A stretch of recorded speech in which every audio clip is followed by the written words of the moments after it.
Now it's time to over to CA Prashant, who formally introduce our speaker, Divyan Jain. Prashant, please. Thank you, Manish sir.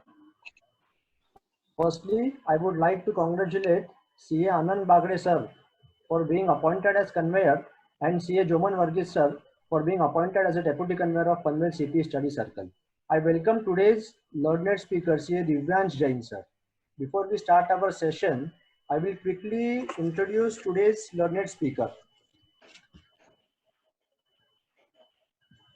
Divyansh Jain sir is a practicing chartered accountant based at Surat.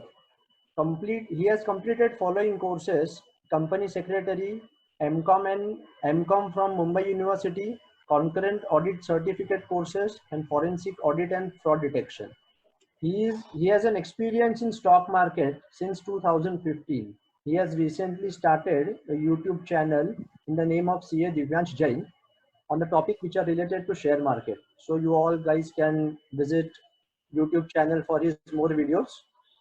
And before Divyan sir start his technical session, I would like to request all the members who are participant in this webinar to please take a piece of paper and note the queries which they like to ask Divyan sir.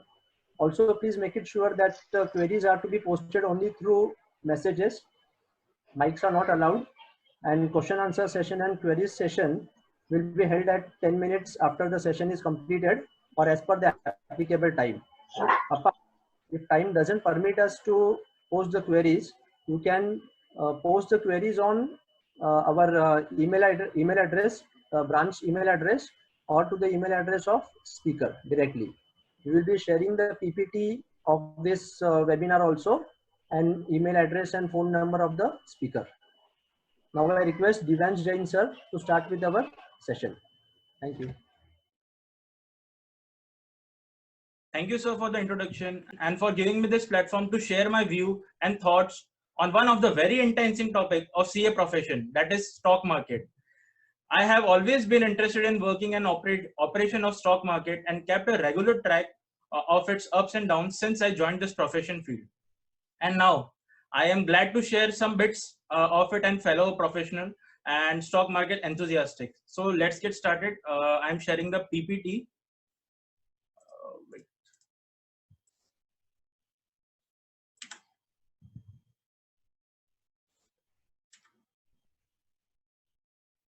So the PPT is visible? Yes, visible. Okay, sir. Okay, sir. So before starting, I want to disclaim that whatever we will be discussing in this webinar is purely my opinion. The name of the stocks would be used for the better understanding of the content. It has nothing to do with the market investment, and we are not recommending you to buy, sell, or invest in the stock market. This webinar is purely for the educational and research purpose, and I am not SEBI registered advisor. So here we discuss, actually the stock market topic is very wide and it is not possible to cover whole topic in just 2 hours. So I have made some agenda that whatever topics we will be discussing. So let me take you to this. First, there would be an introduction. Then we will be discussing the importance of stock market in your life. Why the stock market is plays a very major role in your life. We will be discussing about it. Rules of investment.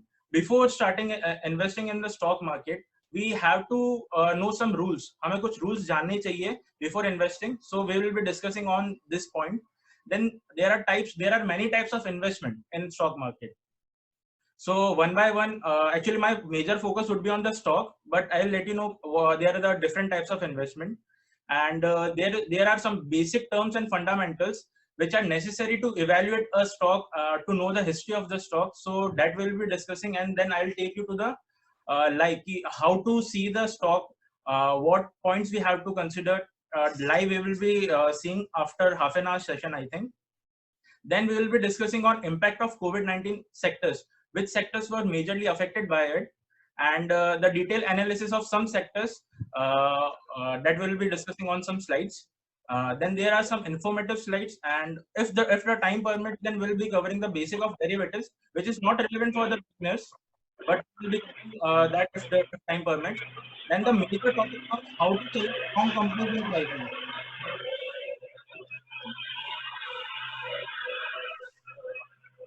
Sorry, the voice is coming.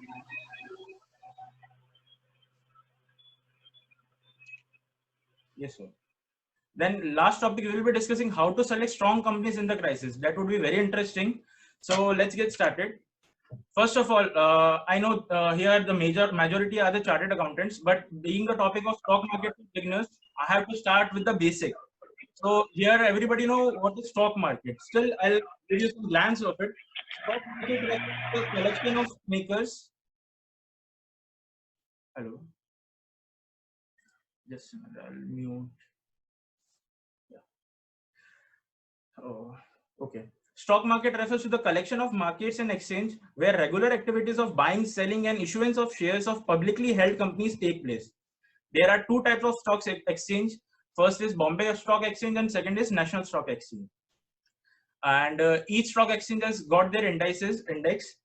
So my first question to the audience is, why there is a big 20,000 difference between the Sensex and the Nifty points? You can note it down the answers. We'll discuss later, but keep in mind, we'll discuss this.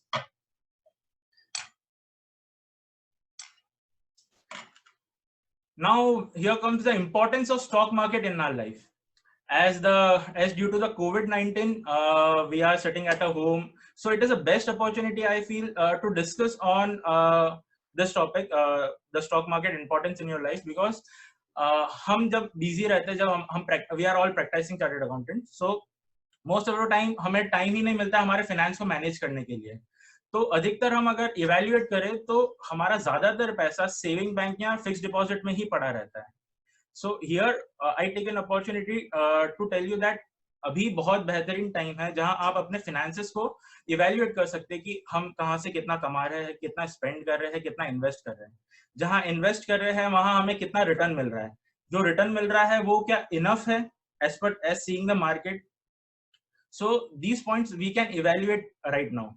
So majority of our investments are in the fixed deposits and saving bank deposits. These are low risk deposits, low risk investments which endure less returns. So in saving bank, it was used to be 4%, but now it has even reduced to 3%, I guess.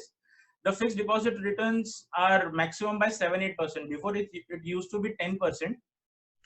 And if we see the mutual funds, it gives of 12 to 15% return if we invest in mutual funds for 3 to 5 years. So first we should understand what is mutual fund then.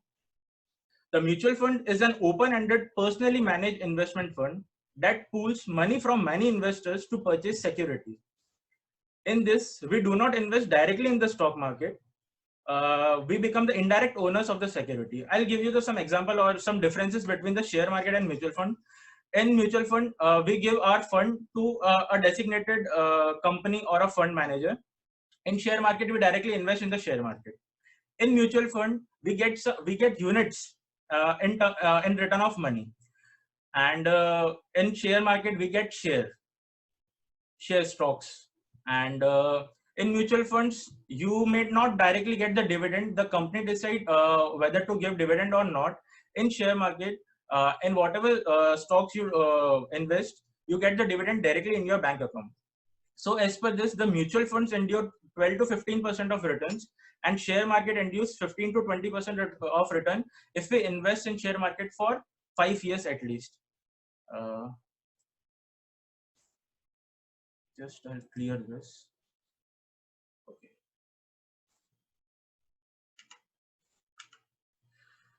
So some excellent quotes by Warren Buffett. Who is Warren Buffett? He is the gem of investing business. He is the king basically. So what he say on earning? Let's see.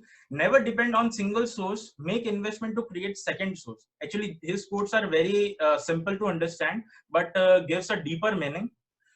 So on spending, what he says: if you buy things you do not need, soon you will have to sell things you need. That is very correct. If you buy something which is not required, and then the time will come when we have to sell the things we actually require, but we don't have money. On saving, Warren Buffett says, do not save what is left after spending. but spend what is left after saving. Then on taking risk, he say never test the depth of a river with both the feet. Very true, because if we take the risk by keeping all the money at a single place, then if the market crashes or if that investment falls, then वो सारा पैसा वहां से चला जाएगा. तो never test the depth of a river with both the feet. On investment, do not put all the eggs in one basket. I'll be discussing in the next slide. And on expectations, he says honesty is very expensive here. Do not expect it from the cheap people. Very true about this. Then there are some rules for the investment before going to the stock, before investing in the stock market. Let's get one by one.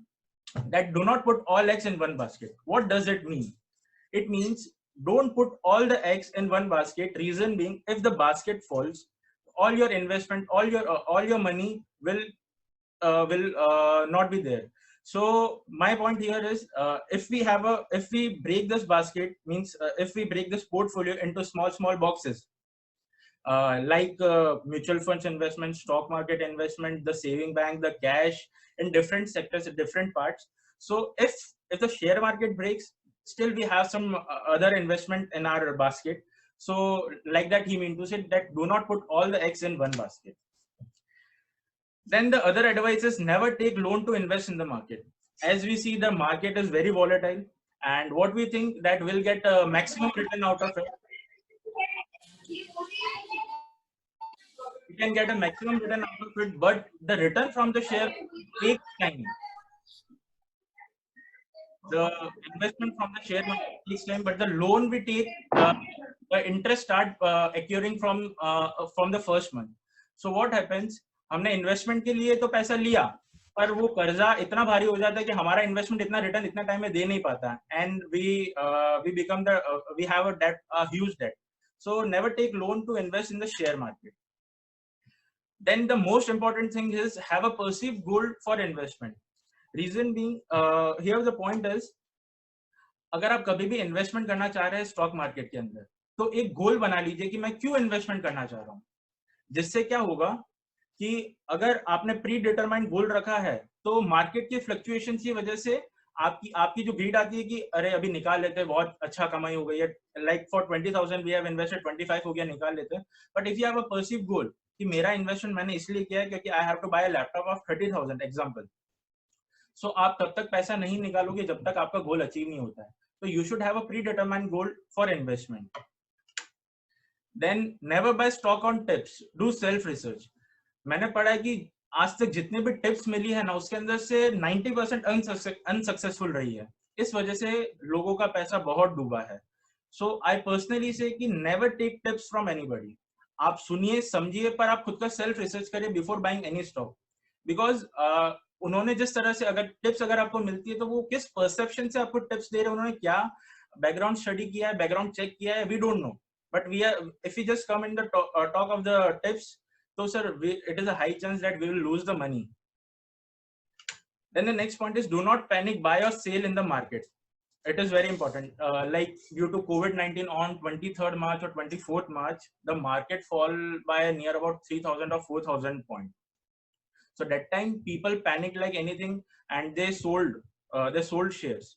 But even Warren Buffett say, don't be greedy when market is he just mean to say that don't do panic sale or buy in the market just due to the fluctuations. Use your mind, use your conscious before taking any step, because the people will manipulate you in one way or the other way. So we should be very cautious. We should be very cautious about the buying or selling in the market. The next point is overview the portfolio regularly. It is also, I think, one of the important factor. Just if we decide हमें 5 साल के लिए हमने investment किया है share के अंदर, तो आई से कि आपको 1 महीना या 2 महीने के अंदर आपको ओवरव्यू पोर्टफोलियो करते रहना चाहिए. रीजन बीइंग, हमने जिस पॉइंट ऑफ व्यू से जो शेयर्स बाय किए थे, सर ये स्क्रिबलिंग बहुत हो रहा है स्क्रीन पे, can be remove it?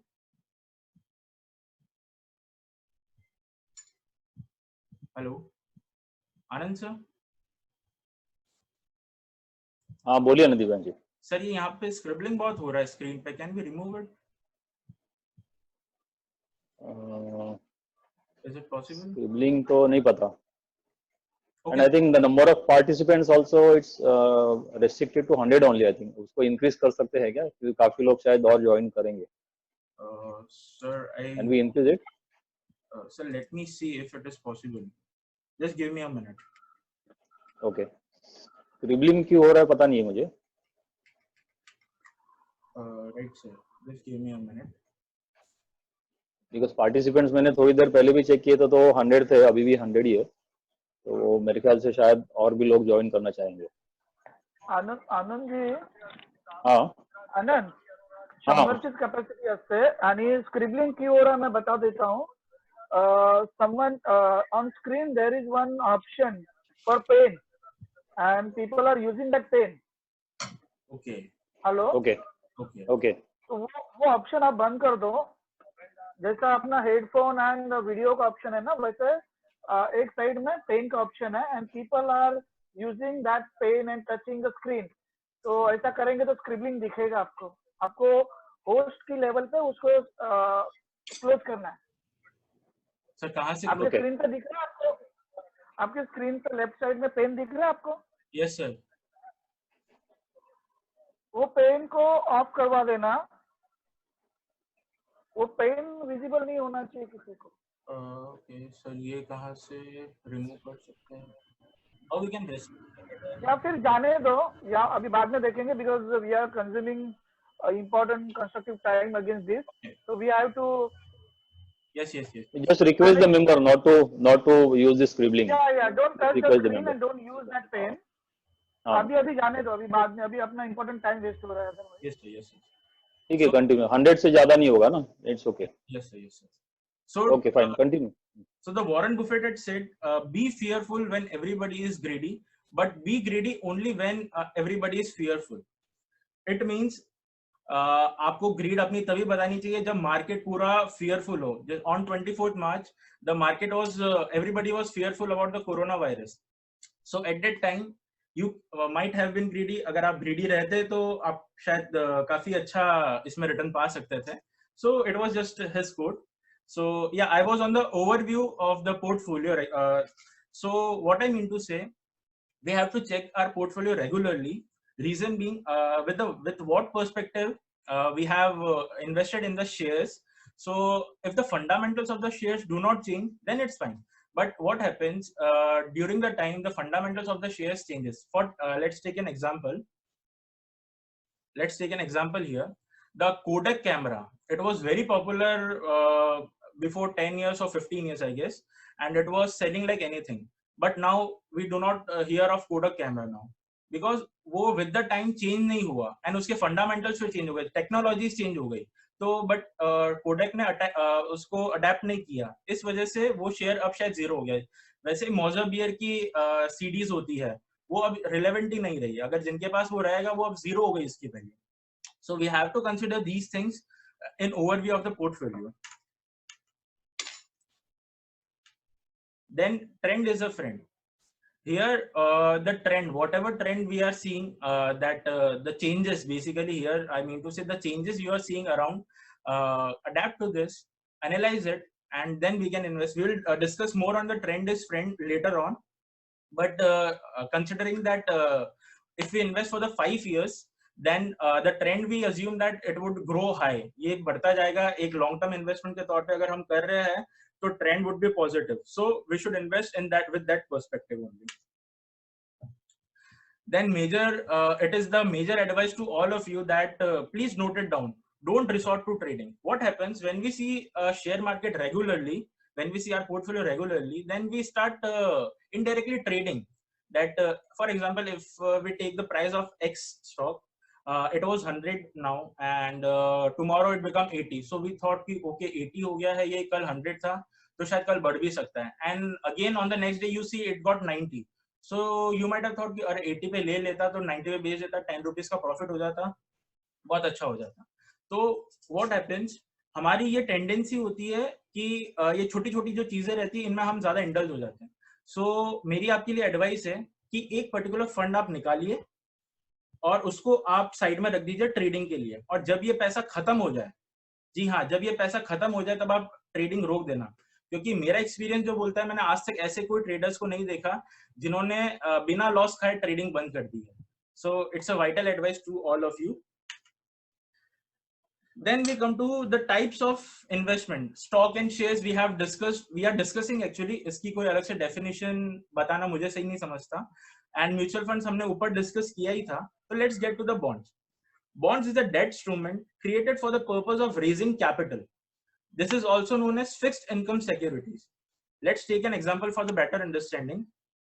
The gold sovereign bond, it is issued by the RBI. And इसके अंदर क्या होता है, हम मिनिमम 1 ग्राम जितना इन्वेस्टमेंट कर सकते हैं. दैट अमाउंट्स नियर अबाउट 4,500 और 5,000 रुपीज. ये एक मार्केट, ये गोल्ड की मार्केट प्राइस के ऊपर हम इन्वेस्टमेंट कर सकते हैं. एंड इसका टेन्योर शायद 7 to 8 years रहता है. एंड आप मैक्सिमम 2 किलो जितनी वैल्यू का आप इसमें बॉन्ड ले सकते हैं. द बेस्ट पार्ट इज ये आपको 2.5% का इंटरेस्ट एवरी ईयर देता है. तो here you will have a question कि अगर हमें बॉन्ड में हम क्यों इन्वेस्ट करें, कि अगर हमको गोल्ड प्राइस जो आज चल रही है इसी प्राइस पे अगर हमको इन्वेस्ट करना है, then why we should not buy the gold. Then here मुझे एक एग्जांपल याद आता है, या एक सिनेरियो याद आता है कि अगर आप 1 ग्राम का कॉइन खरीदने जाएंगे, ठीक है, 4,500 is a market price. But अगर हम शॉपकीपर के पास जाते हैं, अगर गोल्ड मर्चेंट के पास जाते हैं, तो सेलिंग का प्राइस उसका कुछ अलग होता है, 4,800. फिर उसके ऊपर वो 999 की सील लगाता है, वेस्टेज लगाता है, उसका मार्जिन और थोड़ा जोड़ता है इन अलग वे, वेस्टेज एंड अदर वे. सो वो जो 4,500 का जो 1 ग्राम हमें सोना मिल सकता था, that turn out to be 5,300 और 5,500. और उसके बाद भी वो 1 ग्राम का सोना आप कहीं पे रख के उससे आप 2.5% जितना भी रिटर्न कमा नहीं पाएंगे. वो सिर्फ आपके पास लिक्विड एसेट पड़ा रहेगा. तो ये विद द टाइम, और ये जब बॉन्ड अगर जब मैच्योर होगा, तब उस वक्त जो गोल्ड प्राइस चल रही होगी उस प्राइस के ऊपर वो रिडीम होगा. सो अगर हम गोल्ड नहीं खरीद सकते तो we can take the bonds of it. Then moving further, ETF, it's a new concept. Actually it's not a new concept, ये पहले से ही था, but I think for all of us it is a new concept. It is a security that tracks an index, a commodity or a basket of assets like an index fund, but trade like a stock on stock exchange, thus experiencing price change throughout the day as it bought and sold. So let's take an example, like Nifty. The Nifty is not tradable freely, but they have created a Nifty ETF. In that first, if I come to that index, that it is not tradable, so there are 50 companies in the Nifty. And if we want to invest in 50 companies, we need a huge amount, but we don't have a huge amount. But still, we want to go with the trend. Like if the Nifty rises, our portfolio should rises. So for that concept, the ETF was brought up, and ETF is available consists of a security. ETF is available in which this ETF, the Nifty ETF, consists of all securities in equal proportion to Nifty index, and it experiences the fluctuation as Nifty. It generally close to the NAV of the fund, and ideally it formed for the long term purpose, and now it is easily traded on the stock exchange. So इसको थोड़ा हिंदी में समझने की कोशिश करते हैं. जैसे Nifty है, निफ्टी के अंदर अगर HDFC बैंक कंसिस्ट ऑफ 9%, तो what this ETF fund is like a mutual fund only. इसके अंदर भी एक फंड मैनेजर अपॉइंट होता है. तो जो 9% का इन्होंने जो इन्वेस्ट, जैसे 9% कंस्टिट्यूट ऑफ निफ्टी, तो फंड मैनेजर क्या करेगा, जितना फंड होगा उसका 9% HDFC बैंक में डाल देगा. और जैसे 10% या 8% अगर रिलायंस है, तो 8% फंड उसमें रिलायंस में डाल देगा. So like that he create the replica of Nifty, और फिर वो निफ्टी के एक्सपीरियंस के, निफ्टी जिस तरह का फ्लक्चुएशन देखता है उस तरह से ये मूव करता है. Then next is commodity. Commodity market is a market that trades in the primary economic sector rather than manufactured products such as cocoa, fruit, sugar, and hard commodities like mine, gold, oil. ये एक अलग तरह का stock exchange है. जैसे ये MCX एक example है commodity exchange का. Let's move forward. Actually sir, मेरा focus majorly stock की तरफ है कि मुझे stock पे major बोलना है, but there are different types, तो मैं सिर्फ इस topic को touch करके जा रहा हूँ. Then the currency. This market determines foreign exchange rates of every currency. It includes all aspects of buying, selling, exchanging currency at current or determined price. it is a quite secure market to trade as it do not experience high fluctuations in a day. So आप currency में भी trade कर सकते हैं क्योंकि high fluctuations नहीं देखता है in a day. Let's move forward. Warren Buffett कहते हैं never depend on single income, make investment to create a second source. जी हाँ, आज हम यही सीख रहे हैं कि हम कैसे अपना दूसरा सोर्स बना सकते हैं. Actually we might be having, but आज मैं एक अलग पर्सपेक्टिव से आपको इन्वेस्टमेंट स्ट्रेटेजीज बताऊंगा. अब जैसे by the end of this seminar you all would be maybe curious to trade or to invest in the stock market. So I have just kept this slide that how to open a stock demat account. So the required documents are PAN, Aadhaar, address proof, bank statements, cancel check, photo. And you can open on Zerodha, Upstock, Angel Broking, the Motilal Oswal. There are many sites, but the Zerodha I have seen that it is the most popular private brand. So you can choose anybody, you can choose anything. And I have actually opened the account on Zerodha and Upstock, so it just got opened in 2 days. So I have put this name. Otherwise, you can take any names. Now, towards the basic terminologies we are moving. As a chartered accountant, we are familiar with all these terms. Yes, all these terms. So I will be touching with the perspective of investment. That what we have to consider here. Just a minute.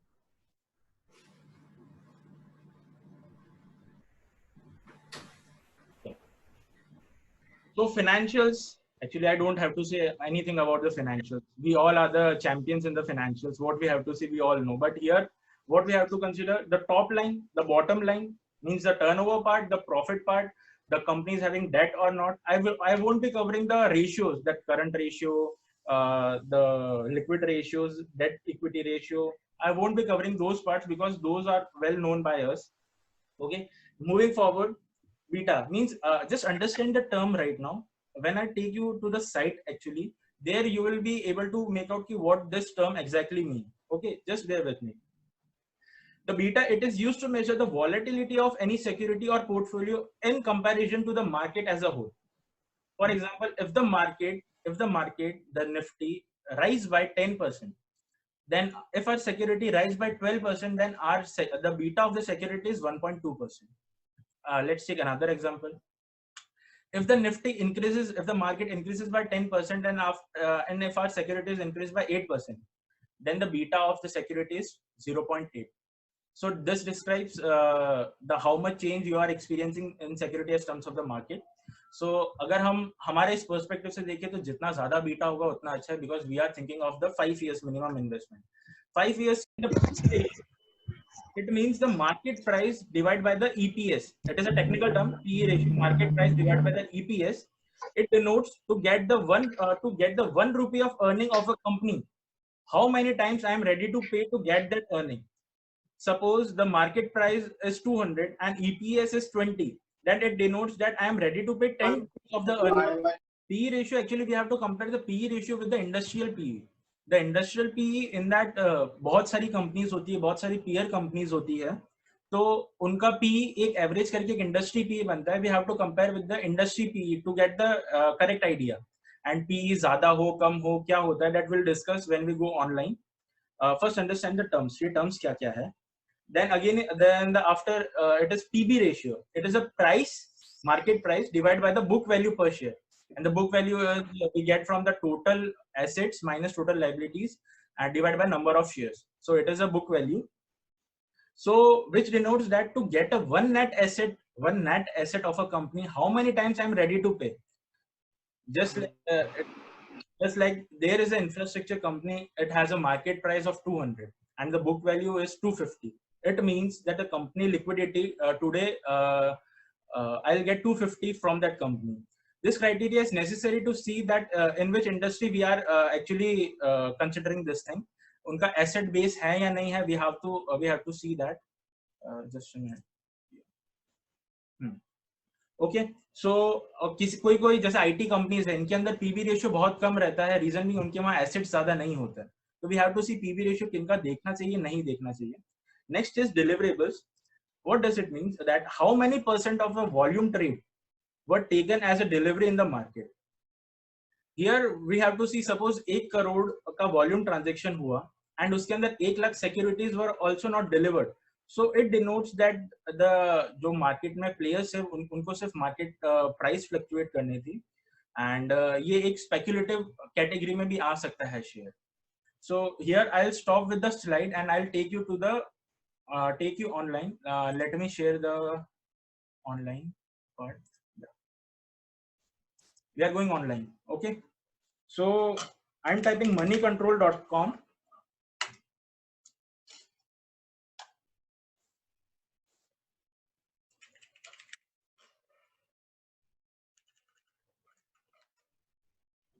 Moneycontrol.com.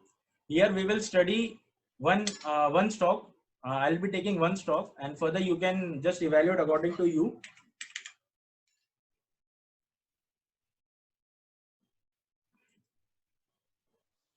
ITC, we are taking ITC. This is Indian Tobacco Company, ITC we are taking. Its today's price was on 6 May 2000 on 6 May at 4 p.m. The price was 163.90. We can see the beta here, it is 0.71. I told you that the beta should be 1 तो अच्छा रहेगा, but that is not the only deciding factor. Beta अगर कम भी हुआ है, beta अगर कम भी हुआ तो भी चलेगा. अगर ये जो कंपनी है अगर स्ट्रांग है तो we can compromise on beta. Actually we have to consider the whole aspects. मतलब बीटा एक फैक्टर है, रेशियो एक अलग फैक्टर्स है. इसकी अगर हम आगे और एनालाइज करते हैं, मैं आपको लास्ट में इसमें बताता हूँ कि हमें और क्या क्या देखना होता है. विल डू द स्वॉट एनालिसिस. ये मनी कंट्रोल का एक फीचर है, स्वॉट एनालिसिस. ये अपने हिसाब से एक एनालिसिस करके देता है कि why you should buy the share, why you should not buy the share. So let's see क्या होता है इसके अंदर.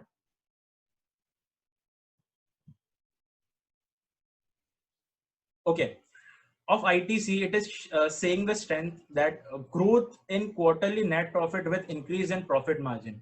मतलब आपका quarterly net profit भी बड़ा है और increasing profit margin भी बढ़ा हुआ है year to year. And company is a low debt. ये बहुत important चीज है आज के टाइम में. आज COVID-19 की सिचुएशन जो चल रही है, आज जो लिक्विडिटी जो अच्छे से मेंटेन कर सकता है, जिसके पास डेट कम है, वो कंपनीज बहुत अच्छे से सर्वाइव कर पाएगी. And company with the zero promoter pledge. ये भी बहुत इंपॉर्टेंट पॉइंट है कि प्रमोटर्स ने अपने शेयर्स को प्लेज करके नहीं रखा हुआ है. Increasing in the revenue every quarter for the past 2 quarters. Her quarter में इसका रेवेन्यू बढ़ रहा है फ्रॉम द पास्ट क्वार्टर. सो ये हम एक राइजिंग पॉइंट है, ये एक देख सकते हैं कि कंपनी अच्छा कर रही है. But what are the weakness? Negative breakdown in the third support. ये थोड़ा टेक्निकल है, जो इसमें इंपॉर्टेंट है मैं उस पर ले लेता हूँ.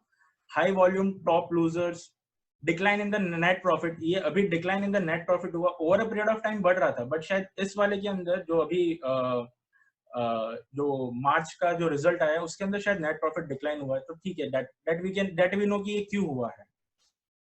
Okay, decline in net profit with falling profit margin. ये सेम पॉइंट्स है.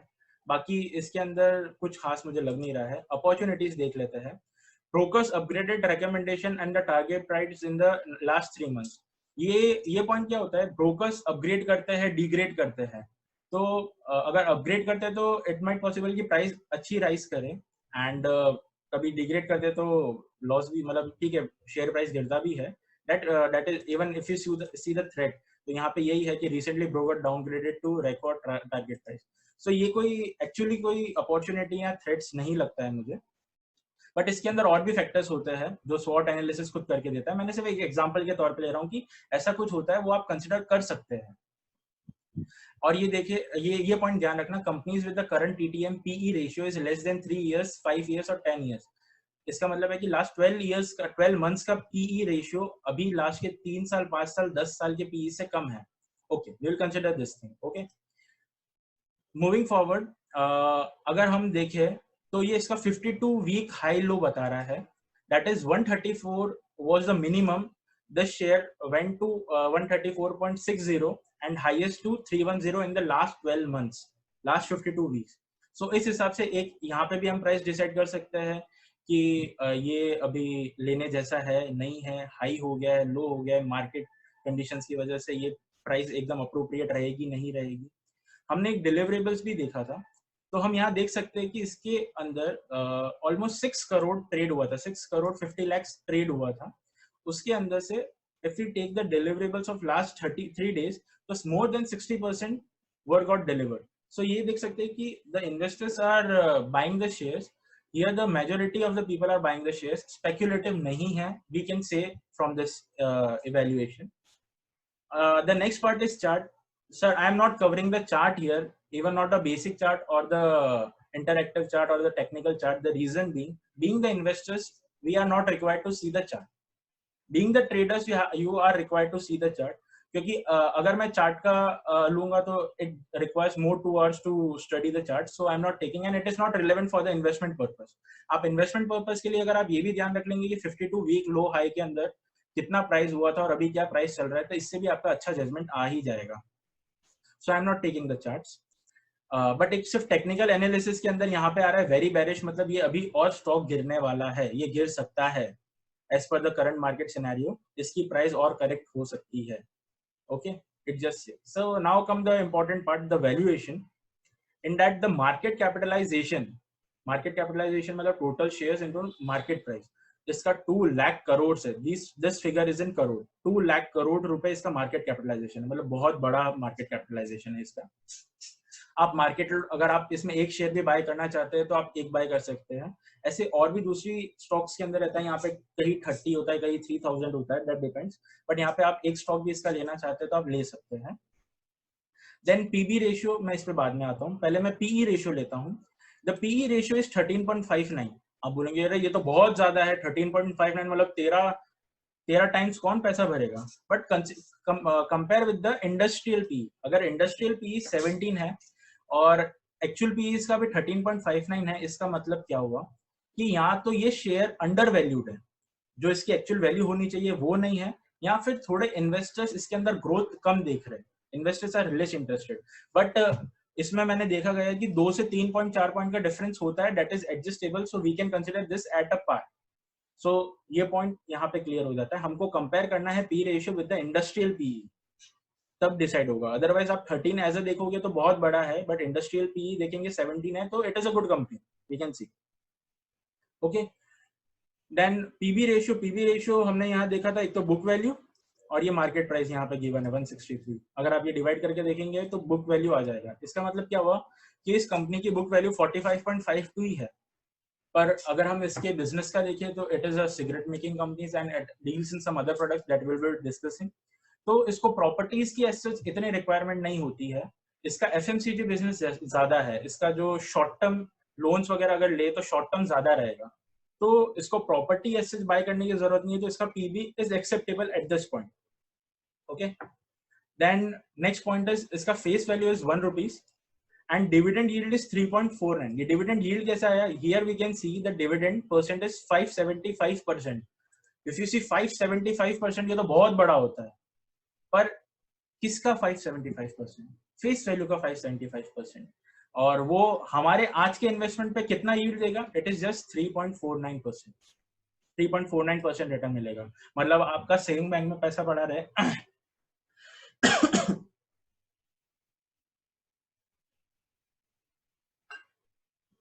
सॉरी, अगर आपका सेविंग बैंक में पैसा पड़ा रहे या आप इस शेयर में इन्वेस्ट करो तो बात एक ही है, ये आप सोच सकते हैं, बट ऐसा नहीं होगा.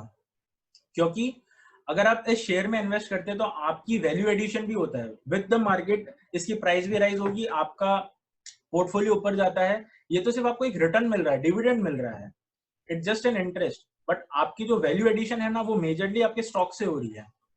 यहाँ पे डिलीवरेबल्स हमने देखा 54%. If it is more than 50%, it is a very good share, I believe so. Forward and option ये मैं नहीं ले रहा हूँ क्योंकि ये ट्रेडर्स वालों के लिए होता है. देयर इज अ फोरम जहाँ जो मनी कंट्रोल के ऊपर रजिस्टर्ड है वो अपना ओपिनियन देते हैं. Don't come in their opinion, आप रीड कर लीजिए, एनालाइज कर लीजिए, बट इनकी बातों में मत आना. ये मेरा पर्सनल एडवाइस है, no offence. Okay, action in ITC, आप यहाँ पे देख सकते हैं कि आईटीसी ने अभी रिसेंटली क्या क्या एक्शंस लिए हैं, उसकी न्यूज यहाँ पे रिफ्लेक्ट हो जाती है. आई am not going into the news, but I am just giving you कि आप यहाँ पे क्या क्या चीजें देख सकते हैं. अगर आपको कोई भी शेयर लेना है या इवेल्युएट करना है तो हम क्या क्या चीजें कहाँ है, वो कहाँ प्लेस्ड है, उन चीज को समझ रहे हैं. ओके, यहाँ पे न्यूज और वीडियोज भी आते हैं, यहाँ पे आप चेक कर सकते हैं. ओके एडवाइस और रिसर्च रिपोर्ट भी है, मनी कंट्रोल भी रिसर्च करता है, तो उसकी रिपोर्ट्स भी आती है यहाँ पे, यू कैन चेक इट। और ये अनाउंसमेंट्स है जो ये सेबी को जो भी सबमिट करता है डॉक्यूमेंट्स आईटीसी, और या अदर कोई भी कंपनी करती है, तो यहाँ पे आपको सारी चीजें मिल जाती है and it is readily available और आप इसको डाउनलोड करके रख सकते हैं।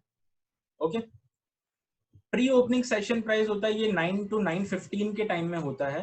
ये एक ट्रेंड बताता है कि इन्वेस्टर्स जो है वो आज इसके प्राइस में कितना फ्लक्चुएशन एक्सपेक्ट करते हैं। ये जस्ट एक शुरुआत का टाइम है कि लोग एक्सपेक्ट करते हैं कि हाँ आज इसमें मिलेगा, मुझे इस प्राइस पे चाहिए। It is not relevant for us. Then here comes the most important topic, financials.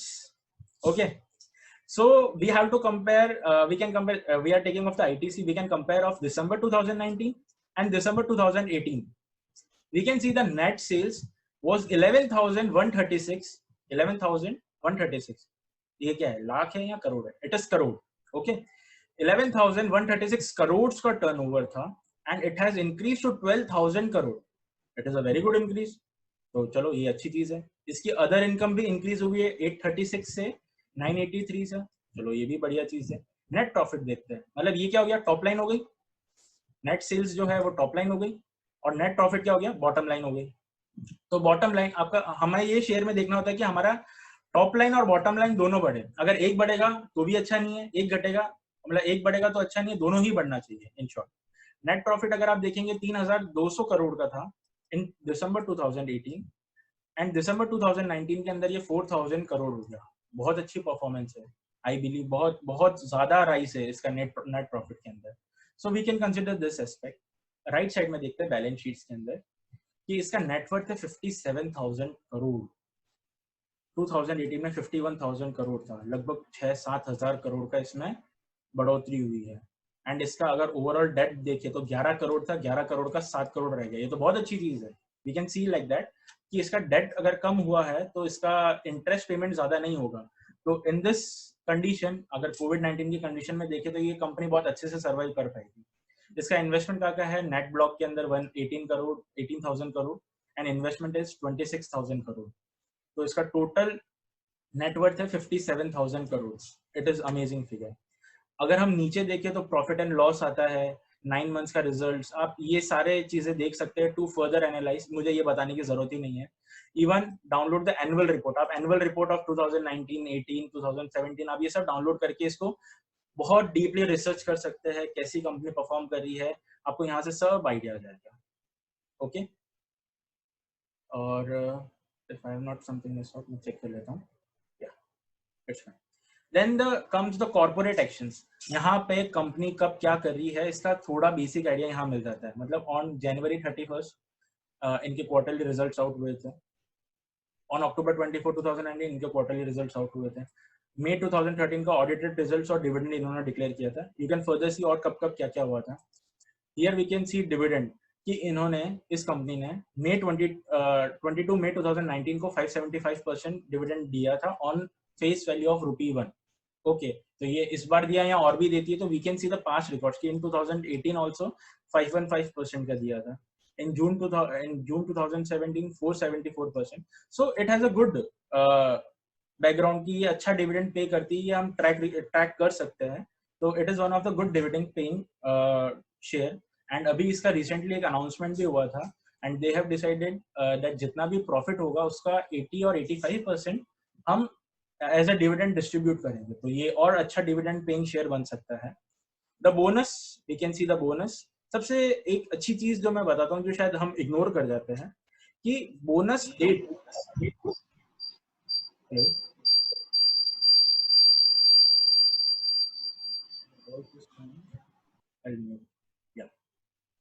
The announcement date is May 20 but ex bonus rate is July 1। मतलब क्या कि अनाउंसमेंट किया था कि हम बोनस इशू करने वाले हैं 1:2 के रेशियो के अंदर on May 20, but on July 1 जिन्होंने भी इस कंपनी में शेयर होल्ड किया होगा उनको हम बोनस इशू दे देंगे।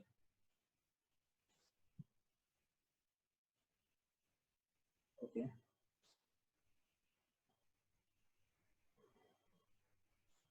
जो चैट बॉक्स के अंदर अगर कुछ क्वेश्चंस आ रहे हैं I will take at last, आप नोट डाउन करके रखिए, हम लास्ट में देखते हैं। Okay, so I was on the point कि यहाँ पे कंपनी ने बोनस इशू किया था 2016 के अंदर. So here the lies the opportunity. अगर हम इन डेट्स को ट्रैक कर ले तो हम इस कंपनी में अगर शेयर बाय कर लेंगे तो हमें बोनस ऐसे ही मिल जाएगा. तो ये मुझे एक अच्छा फैक्टर लगता है. ये चीज को हम कंसिडर कर सकते हैं.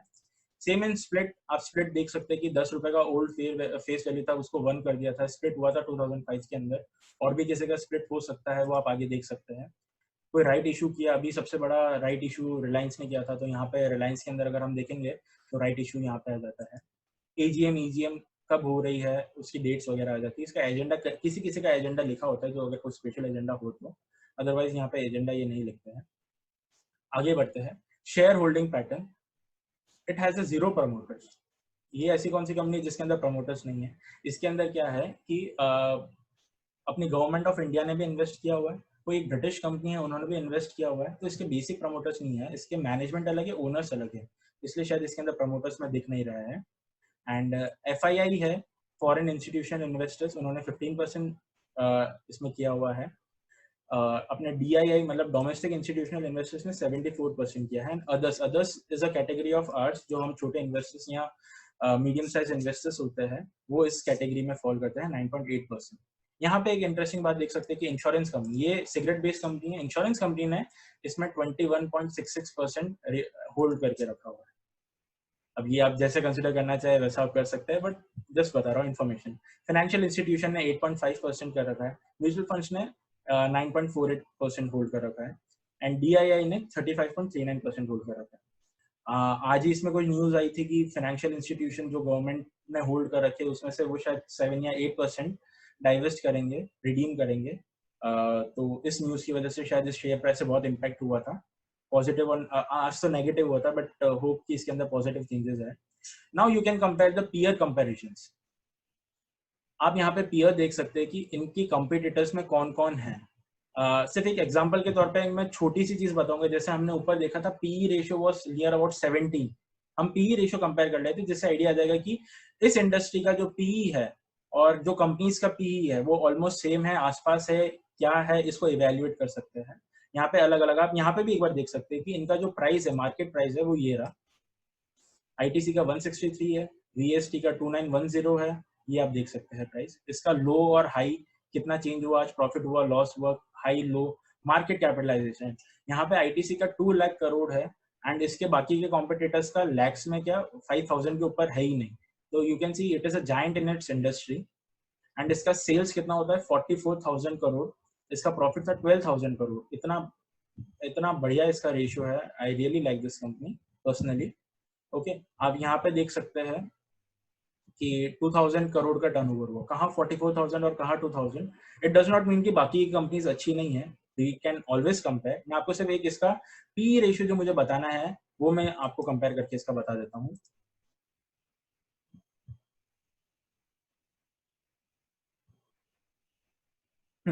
यहाँ पे ITC है. ITC का PE industrial PE 17.16% and industrial PE and ITC का PE 13.59%. VST इंडस्ट्रीज करके है, इसका ये लोड हो रहा है. VST इंडस्ट्रीज है, ये भी in the tobacco and cigarette manufacturing के अंदर ही है. एंड इसका हम PE रेशियो देखते हैं. It is also 17.16. हमने देखा था ITC के अंदर भी 17.16 है और VST के अंदर भी 17.16 है. सो इंडस्ट्री PE सेम है. इसका PE 15.33 है. मतलब ये भी थोड़ा सा अंडर वैल्यूड है, पर जस्ट ये बिकॉज अभी मार्केट बहुत टूटा था, इस वजह से इसका PE बहुत अफेक्ट हो चुका है. तो over a period of time ये अच्छा होगा. एंड ITC का भी अगर हम देखें तो 13.59 है. तो ये इंडस्ट्री PE के अंदर ही है. तो ये पूरी इंडस्ट्री शायद पूरी अफेक्ट हुई थी. We can consider this. तो इंडिविजुअली ITC अफेक्ट नहीं हुआ था. तो બી આ ઓલામાં પડી તો ચાલે હું શું કરું તો નહીં કરતો રે ખાવાનું અમને નથી. ओके, सो मूविंग फॉरवर्ड, यहाँ पे आपको कंपनी का ओवरव्यू मिल जाता है. आप ये कंपनी का ओवरव्यू यहाँ से रीड कर सकते हैं, बट मैं यहाँ से रीड नहीं करूंगा. मैं आपको इसमें एक और पॉइंट बताऊंगा. अब यहाँ की कंपनी की इंफॉर्मेशन आप यहाँ से देख सकते हैं. और शायद मैंने एक पॉइंट मिस कर दिया था ऊपर शेयर होल्डिंग एंड पैटर्न के अंदर. आप यहाँ पे देख सकते हैं म्यूचुअल फंड होल्डिंग. यहाँ पे ये जो म्यूचुअल फंड्स है, और आप यहाँ पे देखेंगे मोर पे, तो यहाँ पे जितने भी म्यूचुअल फंड्स है, यहाँ पे जितने भी म्यूचुअल फंड्स है, किन किन म्यूचुअल फंड्स ने कितना शेयर होल्ड करके रखा है आईटीसी के अंदर, वो बताता है। तो accordingly if you want to invest in ITC but directly ITC में नहीं इन्वेस्ट करना है, कोई म्यूचुअल फंड में इन्वेस्ट करना है, तो you can track like this. Okay, so mutual fund holding भी बताता है। एंड ये एक गुड पर्सपेक्टिव होता है कि म्यूचुअल फंड्स को भी इसमें भरोसा है। यहाँ पे आप कंपनी की इन्फॉर्मेशन आप निकाल सकते हैं कि आपकी एड्रेस क्या है, स्टेट, पिन कोड, ये आप सारी चीजें, एंड मैनेजमेंट कौन है, एंड ये कहाँ कहाँ लिस्टेड है, सेंसेक्स में है, निफ्टी में है, बीएससी 100 का पार्ट बनता है, बीएससी 200 का पार्ट बनता है, एसपीसीएनएक्स 500 का पार्ट बनता है। जो निफ्टी मतलब जो निफ्टी का इंडेक्स है जो अभी 9200 9500 के आसपास जो चल रहा है वो उसका पार्ट है। सेंसेक्स के जो 30,000 है उसके अंदर ये पार्ट है। तो ये आप यहाँ देख सकते हैं, company forms a part of the following indices. IT is a cigarette sector and it is listed on BSE NSE। इसके कोड यहाँ पे दे रखे हैं। BSE का कोड है दिस एंड NSE का है NSC। NSE का कोड है, sorry, ITC code is ITC। Okay, ये मैंने आपको सिर्फ मनी कंट्रोल पे बताया कि मनी कंट्रोल पे हम कैसे देख सकते हैं। अब मैं बताता हूँ कि इसका बैकग्राउंड चेक कैसे कर सकते हैं। So I am taking you to the Wikipedia.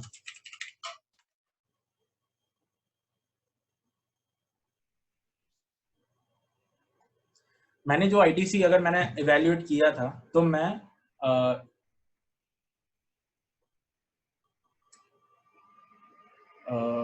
I don't know sir, गौरव सत्रा सर, आई डोंट नो आपको लेक्चर कहाँ पे मिलेगा, आपको कोऑर्डिनेट करना पड़ेगा अपने पनवेल सिटी सर्कल फैमिली से। So I am taking Wikipedia. ITC यहाँ पे हम देख रहे हैं, ITC is a multinational conglomerate company, headquarters in Kolkata. ये पहले इंपीरियल टबैको कंपनी के नाम से जानता था, फिर इंडियन टबैको कंपनी हुआ, फिर I.T.C ITC लिमिटेड हुआ, फिर अब ITC लिमिटेड के नाम से ये जाना जाता है। It employs 30,000 people at more than 60 location across India। ये आप देख सकते हैं। बट मेरा यहाँ पे ना आपको बोर करने की बात नहीं है, मैं आपको डायरेक्टली जो मुझे बताना है वो मैं बताता हूँ। यहाँ पे सिगरेट मैन्युफैक्चरिंग है। It sells 60% of the cigarettes BDs in Asia and where 275 million people use tobacco products and the total cigarette market is worth $11 billion। Okay, interesting part बताता हूँ कि ITC हम सोचते हैं कि ये तो टोबैको कंपनी है, इंडियन टोबैको कंपनी है, तो हम जनरली अवॉइड करते हैं कि अरे टोबैको में क्यों ये लोगों की हेल्थ डिग्रेड करता है, तो हमें ऐसे शेयर्स नहीं लेना चाहिए। मेरी भी यही मेंटालिटी थी। But when I dig further तो मुझे पता चला कि ITC आशीर्वाद, जो आशीर्वाद आटा है, वो बी नेचुरल जो जूसेस है, वो सनफीस्ट पास्ता आता है, कैंडीमैन, बिंगो, yippee नूडल्स, ये सब देख के तो भूख लग गई है। बट ठीक है, अभी हम नेम से काम चलाएंगे यहाँ पे। तो ये इतनी सारी ब्रांड्स के भी ये बनाता है। ये अलग अलग जो बिंगो है वो भी ITC का है, कैंडीमैन भी ITC का है, वी कैन सी। ये यहाँ पे लिमिट नहीं होता है आप, और ये देख सकते हैं कि ये कितना कंट्रीब्यूट करता है, 4600 इन 2012 और 13। ये विकीपीडिया बता रहा है। अपन लेटेस्ट डेटा हमको मिल सकता है अगर हम इसके फाइनेंशियल्स को अगर अच्छे से स्टडी करें तो। ये पर्सनल केयर के अंदर भी जो फियामा डेविल्स जो हम साबुन अगर यूज करते हैं फैमिली में, तो वो भी ये बनाता है। Vivel, Savlon soap, hand wash, फिर सुपीरिया, एंगेज, इवन क्लासमेट की जो बुक्स होती है जो हम यूज करते थे वो भी ये बनाता है। Paper craft, colour cube, and even अगरबत्ती, मैच स्टिक्स भी जो मंगलदीप की है वो भी ITC बनाता है। ITC के होटल्स भी है, ITC के होटल्स भी है। तो यहाँ पे ये बहुत सारे, इसका सिर्फ टबैको का काम नहीं है बट इसका अदर FMCG का भी काम है। तो वी कैन सी कि बहुत डाइवर्सिफाइड सेगमेंट है ये। तो इस तरह से हम इसको इवेल्युएट कर सकते हैं, शेयर होल्डिंग पैटर्न जान सकते हैं, एम्प्लॉय का रेफरेंस, यहाँ पे रेफरेंसेस बहुत सारे, आप इन रेफरेंसेस को और डिटेल में स्टडी कर सकते हैं। तो मैंने कुछ इस तरह से किया था। कुछ नियर अबाउट 28% है ना ब्रिटिश अमेरिकन टबैको कंपनी इसमें होल्ड करती है, एंड 28% और 29 और 30% गवर्नमेंट ऑफ इंडिया होल्ड करती है, एंड 10% हम होल्ड करते हैं, बाकी DII म्यूचुअल फंड्स वगैरह होल्ड करती है इस कंपनी के अंदर। सो इस तरह से हम ऑनलाइन एक स्टॉक की स्टडी कर सकते हैं। यहाँ पे और रेफरेंसेस है, आप इसकी डिटेल स्टडी यहाँ पे कर सकते हैं। ओके, सो अब मैं आपको वापस से स्लाइड की तरफ ले जाता हूँ।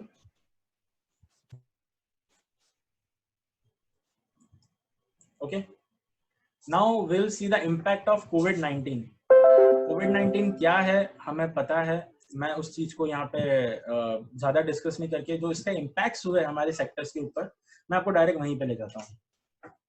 सबसे पहले जानते हैं कि जो सेंसेक्स 30 जो अपना इंडेक्स है, सेंसेक्स 30, वो कब कितना अफेक्ट हुआ था अलग अलग क्राइसिस की वजह से, एंड उसको कितना टाइम लगा था रिकवर करने के लिए। तो लेट्स सी, जो हर्षद मेहता स्कैम हुआ था इन 1992, तब 48% of Sensex was down, 48% market टूटा था, but it got recovered in 261 days. Same in 9/11 attack जो अमेरिका में हुआ था, तब 17% अपना मार्केट टूटा था, but it got recovered in 38 days. जब ग्लोबल फाइनेंशियल क्राइसिस आए थे इन जैन 2008, तब 418 डेज लग गया था इसको रिकवर करने के अंदर, 59% क्राइसिस हुआ था अपना स्टॉक मार्केट। फिर चाइना स्लो डाउन की वजह से 15% टूटा था, एंड 185 डेज के अंदर इट गॉट रिकवर्ड। सर शायद ये एक और नोटिफाई कर रहा है आनंद सर कि 10 मिनट्स के अंदर मीटिंग शायद क्लोज हो जाएगी वापस से ड्यू टू 40 मिनट्स क्राइटेरिया। तो आई रिक्वेस्ट कि अगर ऐसा कुछ होता है तो re log in from the same ID, we will continue in that. So we have 10 minutes before it ends. Then demonetisation के टाइम पे 5% हुआ था, टूटा था market, and it recovered 17 days. NBFC crisis के टाइम 13% टूटा था एंड 144 डेज लग गए थे। नाउ हियर इज द कोविड-19 पैंडेमिक, तब 30% मार्केट टूटा था। Now we see how many days it will recover. Okay, be fearful when there is a greed and be greedy when there is a fearful। ये मैं आपको बता चुका हूँ, बट वॉरेन बुफेट का कोट पढ़ के हमें एक एनर्जी आ सकती है, इसलिए मैंने कोट रखा था यहाँ पे। Now let's discuss a little deeper that who are the potential winners and potential losers in this pandemic. Okay, so सबको पता है, we'll start with the potential winners. Medical and supply and services, जो pharmaceuticals है, that industry has boomed like anything. That I think सबको पता है, मैं इस पे ज्यादा क्या डिस्कस करूँ। मेडिसिन बिकने ही वाली है, आगे लोग प्रिकॉशंस ज्यादा होने ही वाले हैं, तो medical industry will boom. Food processing and retail, अगर हम देखें एसेंशियल्स जो सर्विसेज जो प्रोवाइड करते हैं, तो ये इंडस्ट्री, ओके, एसेंशियल सर्विसेज जो फूड एंड प्रोसेसिंग जो रिटेल से एसेंशियल सर्विसेज में आता है, तो ये इंडस्ट्री डाउनफॉल नहीं देख पाएगी, नहीं देखेगी मेरे हिसाब से, it will boom. Personal and health care, यहाँ पे आफ्टर कोविड-19 जो ये पैंडेमिक जैसे खत्म होगा, इसके बाद भी जिस तरह से लाइफ चल रही थी लोगों की, उस तरह से चलना मुश्किल है। There would be many differences, many changes, तो people would be more careful about their health. तो पर्सनल हेल्थ केयर की चीजें वो शायद ज्यादा यूज करेंगे, ज्यादा हाइजीन प्रोडक्ट्स जो भी होगा, सैनिटाइजर्स वगैरह एक्सेट्रा, इन सब का ज्यादा यूज करेंगे। तो पर्सनल एंड हेल्थ केयर की चीजें की इंडस्ट्री बूम करेगी। इसके बाद आईटीसी, जो टेक्नोलॉजी जो अब हमारी चेंज हो रही है, जिस तरह से अगर अभी होता तो अभी हम सेमिनार में बैठे होते, बट अब हम वेबिनार कंडक्ट कर रहे हैं, तो टेक्नोलॉजी बदल रही है, तो आईटी बढ़ेगा। द कम्युनिकेशन जो अपने नेटवर्किंग वाले जैसे एयरटेल है, ये इंडस्ट्री बूम करेगी, ये मेन नेटवर्क प्रोवाइड्स करते हैं। Then coming to the e commerce definitely it will boom. अभी लोगों को जैसे द ट्रेंड इज चेंजिंग। अगर 10 साल पहले ई कॉमर्स इतना बूम नहीं करता था, बट जिस तरह से चल रहा है ई commerce definitely gonna boom. Pandemic के बाद लोग बाहर जाने से घबराते हैं, दे विल बी प्रेफर कि चलो घर पे आ जाए, सामान तो ज्यादा अच्छा है, तो e commerce websites will boom. Now I will come to the potential losers. The tourism and leisure industry has affected, ये कहने की बात ही नहीं है सर, ये डेफिनेटली ये बहुत अफेक्ट हुई है, क्योंकि अभी फॉरेन से फ्लाइट्स आना जाना बंद हो गया है। इंडिया के अंदर जो लोग हैं जो पिकनिक्स वगैरह या ट्रिप्स वगैरह टूर्स वगैरह के लिए जाते थे, जो ये अभी पीक टाइम है, इस टाइम पे नहीं जा पाएंगे। और मैंने इवन ये एक रेशियो, एक ग्राफ देखा था जिसके अंदर 89% इंडस्ट्री फॉल करी थी टूरिज्म एंड लेजर की, and over a period of this till दिसंबर ये 37% फॉल देखेगी। ये इंडस्ट्री को राइज होने में टाइम लगेगा, because people are fearful to go on trips due to this pandemic. इसके बाद कैसे हालात रहेंगे, किस तरह का लोगों का इसकी तरफ लुकआउट रहेगा, it is very difficult to answer right now.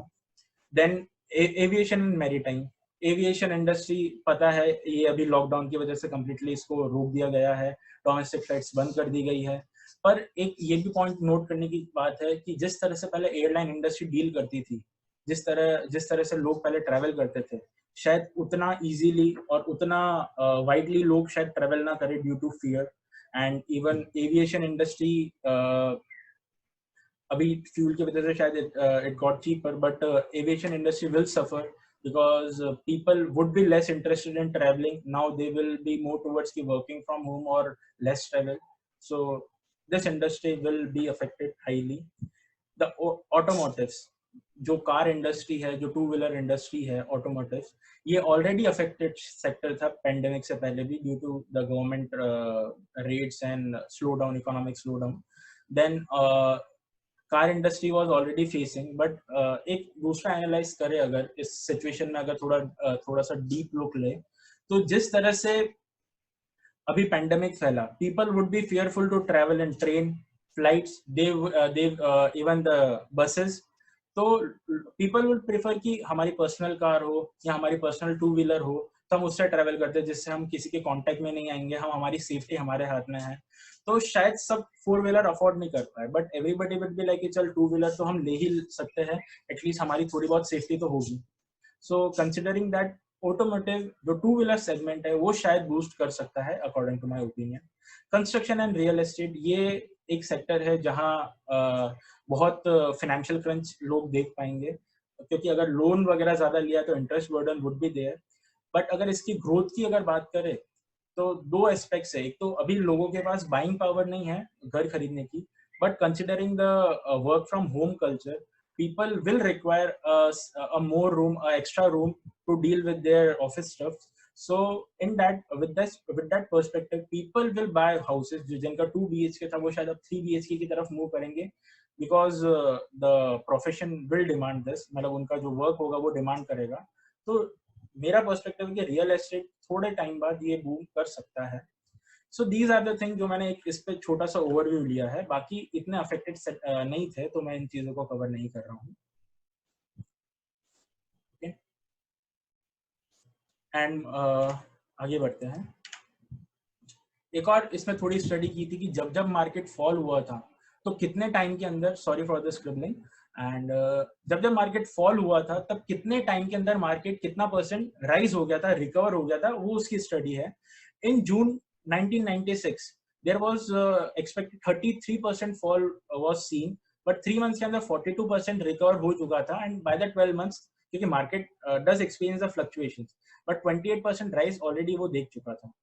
If we see the April 1998, November 1998, 30% fall again was being observed, and in 12 months 73% rise वापस से हो चुका था.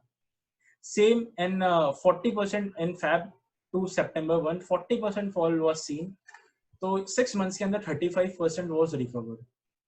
अब मेजरली मैं आपको बता देता हूँ कि जैन 2008 से अक्टूबर 2008 तक 60% market fall was experience, but in 12 months 92% was increase. It's a huge percent. Okay, so considering that जनवरी से मार्च के अंदर 30% the index was fall.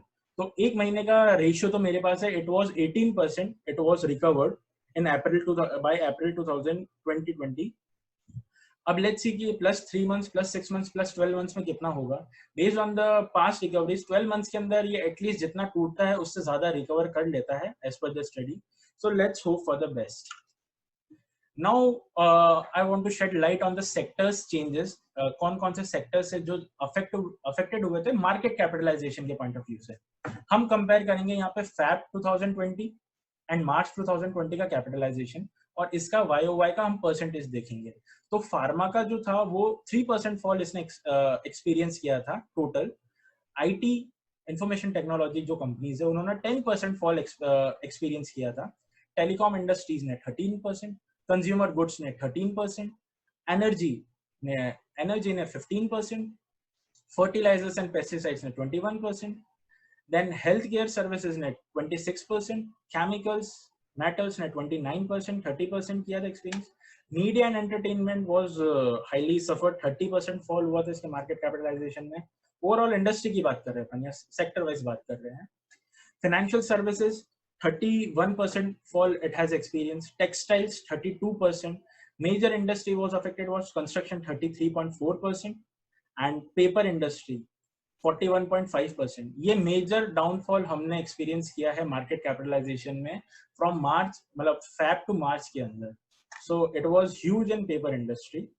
Okay, then हम देखें कि कोविड-19 में इंडस्ट्री वाइज रिस्क लेवल क्या रहा, तो क्या रहेगा। जेम एंड ज्वेलरी ये सफर करेगी बिकॉज लोगों के पास बाइंग पावर खत्म होगी, they would be more towards tending towards the saving. Shipping industry will suffer, textiles थोड़ा संघर्ष करेगी बिकॉज ठीक है कपड़ा अपनी बहुत जरूरत रहती है, but overall textile industry will see some risk here. Metals है, aviation we know we have discuss, real estate we have discuss, hotels will suffer because वो टूरिज्म से ज्यादा रिलेट करता है होटल, सो टूरिज्म अफेक्ट होगा, hotels definitely gonna affect. ये medium risk है, जो ब्लू लाइन है it's a medium risk. So this industry will bank industry will see the medium risk, the risk level of the banks are medium. FMCG, IT and education, it will see the lower risk, it will boom. FMCG sir हम देख सकते हैं कि यहाँ पे FMCG boom करेगा। IT industry, अगर TCS ने भी अभी एक अनाउंसमेंट किया था by 2025 it's most of the employees would work from home only, तो IT will boom. Education industry definitely it is booming. We are also, मतलब अगर हम भी देखें तो हम भी इस पर्टिकुलर टाइम का बहुत अच्छा यूज कर रहे हैं, तो over a period of time जिस तरह से टेक्नोलॉजी चेंज हो रही है, education industry will boom. Moving forward, ये बेसिक्स ऑफ डेरिवेटिव्स है सर, कंसीडरिंग द टाइम। अगर बाद में, ये वैसे इन्वेस्टमेंट से रिलेटेड नहीं है करंटली, आज के सिनेरियो में इतना इंपॉर्टेंट नहीं लग रहा है मुझे आज कवर करना, बट अगर टाइम मिलेगा तो will cover in the last. Then our warrant is the stock market. Okay. The stock market is a device for transferring money from the impatient to the patient. We have to be very true said, sir ने बहुत सही कहा है कि अगर आप patient नहीं रहेंगे, इम्पेशेंट हो जाएंगे, तो जो पैसा आप पेशेंटली कमा सकते थे, वो जो पेशेंट होगा वो कमा लेगा। तो we have to be patient, we have to consider a time frame की we cannot expect the जैसे एक limited rate we can expect कि 1000 का किसी एक्सपेक्ट कि 5000 हो जाएगा, तो वो चीज नहीं पॉसिबल होती है एक तरह से, but it can happen. But एक लिमिटेड, एक सही रिटर्न हम एक्सपेक्ट करें मार्केट से, तो वो अच्छा रहता है। So stock market is a device for transferring money from the impatient to the patient. Now here comes the most important topic of the day, how to select the companies during the crisis. सब interested है इसके अंदर कि इतना सारा ज्ञान तो मिल गया, इतना सारा चीजें देख तो ली, आधी चीजें तो पता ही थी नो डाउट, बट इस क्राइसिस के अंदर हम कंपनीज कैसे सेलेक्ट करें वो पता चल जाए तो हम कल से इन्वेस्टमेंट शुरू करते हैं। So we will be discussing this topic only. So शुरू करते हैं इस पे। तो ये एक मेरा एनालिसिस है, अगर हमें कोई कंपनी क्राइसिस के अंदर सेलेक्ट करनी है, तो जो स्ट्रॉन्ग कंपनी हो वो सेलेक्ट करे तो अच्छा है। तो स्ट्रॉन्ग कंपनी को कैसे जाने? स्ट्रॉन्ग कंपनी के लिए हमें थोड़ा सा वर्क करना पड़ेगा। जो निफ्टी और सेंसेक्स के अंदर जो 20 कंपनीज, जो 50 कंपनीज है जो लिस्टेड होती है, उनके 20-25 ईयर्स के हमें डेटा लेने हैं। निफ्टी के जब क्राइसिस हुआ, जो हमने ऊपर डिस्कस किया था, हर्षद मेहता का स्कैम हुआ था, फाइनेंशियल क्राइसिस हुआ था, तो लास्ट 20 ईयर्स के अंदर जो भी क्राइसिस हुए थे, तब निफ्टी के अंदर टॉप 20 कंपनीज कौन सी थी, सेंसेक्स के अंदर टॉप 20 कंपनीज कौन सी थी उस पर्टिकुलर टाइम के अंदर, हमें उसको लिस्ट डाउन करना है। उस लिस्ट डाउन करके हमको एक कंसोलिडेट करना है और सारे क्राइसिस की कंपनीज को कंसोलिडेट करना है, और उसके अंदर जो कॉमन कंपनीज है वो वी कैन कंसिडर कि ये फंडामेंटली बहुत स्ट्रॉन्ग कंपनीज है, and we can put rely on that company because they have survived the crisis and they have boomed afterwards. So ये एक थोड़ा सा बड़ा टास्क है, तो ये एक वे है जिससे किया जा सकता है। अब आप समझ रहे होंगे कि यार ये तो बहुत ज्यादा काम वाली बात है, कुछ शॉर्टकट है क्या? मैं आपको एक अलग पर्सपेक्टिव से आज इन्वेस्टमेंट का तरीका बताता हूँ। यहाँ पे मैं of the balance sheet parameters बताऊंगा। हमें बैलेंस शीट, इसका बैकग्राउंड चेक करना है, वो सब तो ठीक है, बट कुछ ऐसे पैरामीटर्स होते हैं जो हम जनरली इग्नोर कर बैठते हैं, तो मैं आपको उधर ले जाऊंगा। एक लाइव केस स्टडी से हम शुरू करते हैं। I went to a supermarket which was located at a same place for a very long time. एक सुपरमार्केट में मैं गया जो ऑलरेडी बहुत एस्टेब्लिश था, बहुत टाइम से वहां गया, तो एक लिस्ट लेके गया था कि मुझे ये सारे सामान लाने हैं, ठीक है। तो देखा कि आगे बहुत बड़ी लाइन लगी हुई है, तो मैंने सोचा कि अभी कोई त्योहार आ रहा है क्या। अभी की बात नहीं है सर, थोड़े टाइम पहले की बात है। अभी कोविड-19 की वजह से तो काफी भीड़ लगी हुई थी, मैं उसकी बात नहीं कर रहा, मैं थोड़े टाइम पहले की बात कर रहा हूँ। तो आई हैव सीन कि people were in the Q, एक लाइन में थे और बहुत लंबी लाइन थी। ऐसा कि कोई त्योहार आने वाला है, कोई फंक्शन हो रहा है, क्या हो रहा है, इतनी बड़ी लाइन क्यों है। But by the time I have entered the mall, entered that supermarket. Then वहाँ पे मैं बकेट लेने that ट्रॉली लेने गया तो there was also a line. उसके लिए भी अलग लाइन थी, मतलब एंटर होने के लिए लाइन अलग है, आपको बकेट या फिर वो ट्रॉली लेनी है तो उसके लिए अलग लाइन है। आई सेड कि ये ऐसी कैसी इतनी बड़ी इतना लोग इसको क्यों चाह रहे हैं, ऐसा क्या है। बट देयर आई रियलाइज्ड कि जब सुपरमार्केट में एंटर हुआ और जो मैंने प्रोडक्ट्स का जिस तरह के इन्होंने स्पेस को यूज किया हुआ था, I was very much impressed. फिर सर जैसे हम कोई भी स्टोर में जाते हैं तो हमारा कैलकुलेशन दौड़ने लगता है कि इसका क्या प्राइस रहता होगा, कैसे इसका काम चलता होगा, कितना रेंट देता होगा। तो फॉर्चुनेटली उस मैनेजर से मैं मिल पाया, तो मैनेजर से मैंने पूछा कि सर अच्छा है, स्टोर बहुत अच्छा है, बट यहाँ का इस इतना बड़ी प्रॉपर्टी का रेंट क्या होता है। तो ही सेड कि सर हम पहले प्रॉपर्टी बाय करते हैं या लीज पे लेते हैं और इसके बाद हम हमारी यूनिट डालते हैं। मैंने कहा कि क्या बात है कि आप प्रॉपर्टी में पहले इन्वेस्ट कर देते हो और इसके बाद आप अपना पूरा बिजनेस इस पे शुरू करते हो। तो I was a bit impressed from that statement.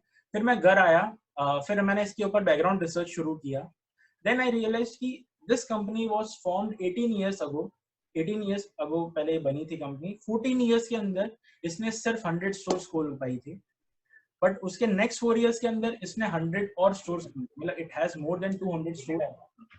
And सबसे बेहतरीन बात इस शेयर इस की ये थी, हाँ सबसे बेहतरीन बात इस सुपरमार्केट की ये थी कि इन लास्ट 18 इयर्स इसका एक भी स्टोर क्लोज नहीं हुआ। सो मैंने कहा ये तो बहुत स्ट्रॉन्ग कंपनी है, तो why should not be bye the share of this company. तो कोई एक गैस कर सकता है, मुझे बता सकता है कि ये मैं किस कंपनी की बात कर रहा था। Anyone comment, you can do in the comment so that I can see कौन सी कंपनी की मैं बात कर रहा था, if anybody got the knowledge of it. Anybody? Yes yes yes, correct correct correct, everybody is correct, DMart. बहुत सही बहुत सही। तो यहाँ पे of the balance sheet parameter मैंने क्या देखा कि हमें पता नहीं चलता है कि ये प्रॉपर्टी, इसने क्या किया डीमार्ट ने, पहले प्रॉपर्टी खरीद ली, जैसे इसका फिक्स्ड कॉस्ट जो था, जो रेंटल्स वगैरह जा सकते थे वो क्लोज हो गए, तो इसका मेजर अमाउंट बच गया। अब इसने सारा फंड अपने एफएमसीजी में डाइवर्ट किया और अच्छा प्रॉफिट अच्छे मार्जिन पे इसमें रिटर्न लेने लग गया। तो और इवन इस डीमार्ट ने अपने मैनेजर्स को पावर दे रखी कि आपको जो प्रोडक्ट चाहिए जो नहीं चाहिए आप उसको क्लासिफाई कर सकते हो। तो इन्होंने फ्रीडम भी दिया, इन्होंने पहले प्रॉपर्टी भी खरीद ली, अपने कॉस्ट को भी कम कर दिया। तो ये एक ओवरऑल बहुत अच्छा मॉडल लगा। सेकंड एक मॉडल की बात करता हूं मैं डायरेक्टली, LIC की, life insurance corporation of India. LIC का नेटवर्क बेस्ड बहुत शानदार है, इसके more than 12 lakh agents all over India है। हम ये देख सकते हैं कि 12 लाख बहुत बड़ी संख्या होती है, बहुत बड़ी संख्या होती है। अगर LIC को कल कोई भी प्रोडक्ट लॉन्च करना होगा तो उसको कितना टाइम लगेगा उसको सक्सेसफुल बनाने के लिए। ऑल ओवर इंडिया इसके एजेंट्स हैं, तो इसकी नेटवर्क कैपेसिटी बहुत बड़ी है, इसकी नेटवर्क बहुत स्ट्रांग है। तो हमें कुछ ये फैक्टर्स भी देखने चाहिए कि ऐसे भी कंपनीज स्ट्रांग होती है। तो अगर LIC की बात करें तो LIC अभी is in the talk to bring the IPO in 2020 और 2020 और 21, तो इस पे भी हम क्लोजली वॉच रख सकते हैं। ऐसी LIC की 2 कंपनीज है जो लिस्टेड है, किसी को पता है ये कौन सी 2 कंपनीज की बात कर रहा हूं मैं? You can comment. 2 LIC की कंपनीज है जो उससे रिलेटेड है, वो लिस्टेड है। Anybody? Yes, LIC housing finance, correct. Second company, which is that?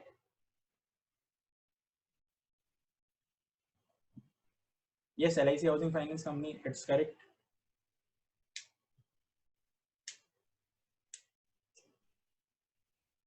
Okay, without wasting the further time, I'll say it is IDBI.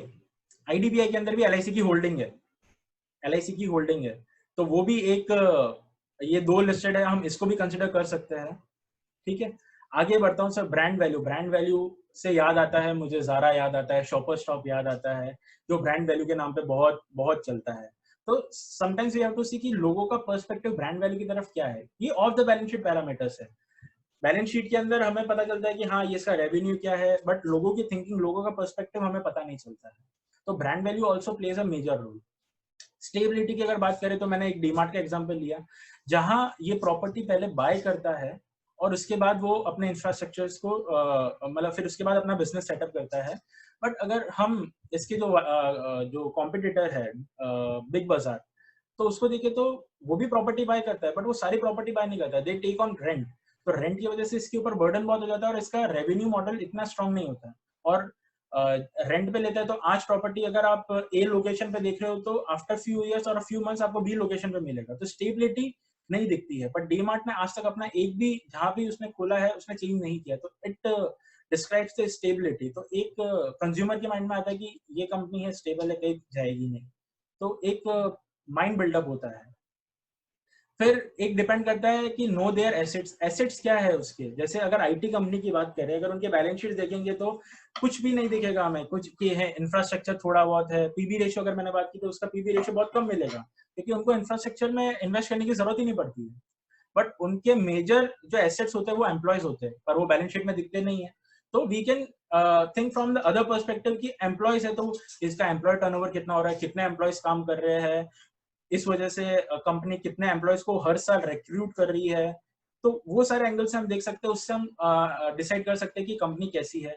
Loyal customer, sir अगर हम जो प्रोडक्ट्स बाय कर रहे हैं और हम रेगुलर बाय करने वाले हैं तो हम एक लॉयल कस्टमर बन जाते हैं। तो हम ऐसी कंपनीज के लॉयल कस्टमर्स भी हम इवेल्युएट कर सकते हैं, एनालाइज कर सकते हैं, ऑब्जर्व कर सकते हैं, जो शायद है ना जो बैलेंस शीट इतना अच्छे से नहीं बता पाए, तो हम उस पर्सपेक्टिव से भी देख सकते हैं। नाउ सबसे इंपॉर्टेंट बात आती है, look around you and observe what is changing. हमें हमारे वातावरण में, हमारे एनवायरनमेंट में हमें क्या चेंजेस हो रहे हैं, हमें वो देखने चाहिए। तो इस पॉइंट पे मैं और थोड़ा इसको स्ट्रेच करता हूँ, इवेल्युएट करता हूँ। एक आगे मैं आपको आगे ले जाता हूँ।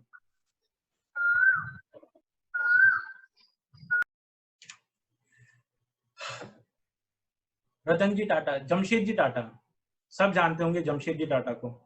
इन्होंने एम्पायर अपना शुरू किया था एक बैंक करप्ट ऑयल मिल को लेके, और उसको उन्होंने कॉटन मिल में कन्वर्ट किया था और उन्होंने टाटा ग्रुप की शुरुआत की थी 1868। बहुत पुरानी कंपनी, बहुत पुरानी कंपनी है, ओके। बट हम सुनते हैं कि टाटा टाटा बहुत है, टाटा का नाम बहुत है, बट क्या हमें पता है कि कौन सी कंपनी यहाँ पे लिस्टेड है, कितना डाइवर्सिफाइड इसका पोर्टफोलियो है। तो मेरा सिर्फ एक पर्सपेक्टिव था कि टाटा ग्रुप अपने आप में बहुत बड़ा है।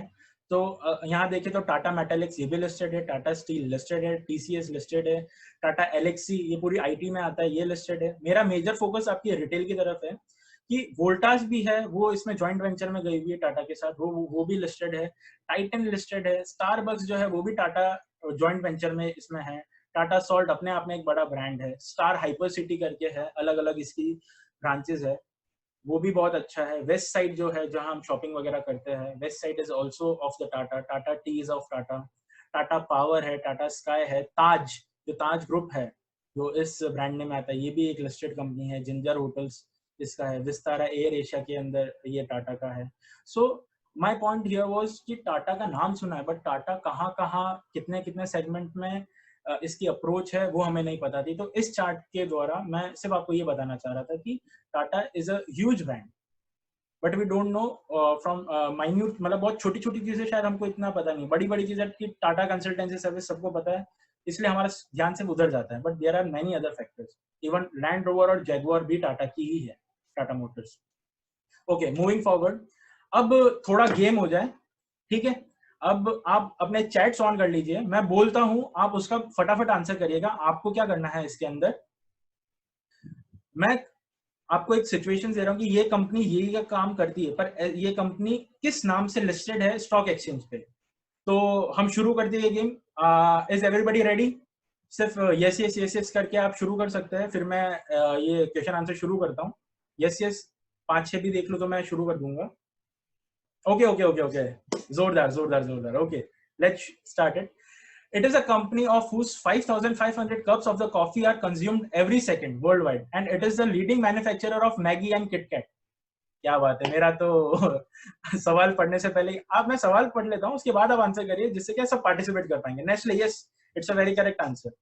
Which is a company that makes Close Up, Pepsodent, Lifebuoy, Dove, Lux, Rin, Vim, Surf Excel, Sunsilk, Clear, Clinic Plus, Kisan, Red Label, Horlicks, Lipton, Ponds, nor Brew.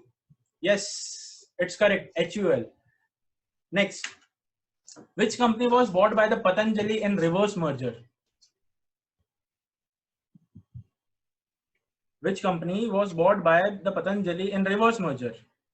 Yes, Ruchi Soya. everybody knows. It's amazing, it's overwhelming, amazing. फिर leading giant in the industry of media and entertainment which around 1000 screens in India. Media and entertainment industry के अंदर 1000 screen किसकी है? Correct, PVR. Very correct, PVR.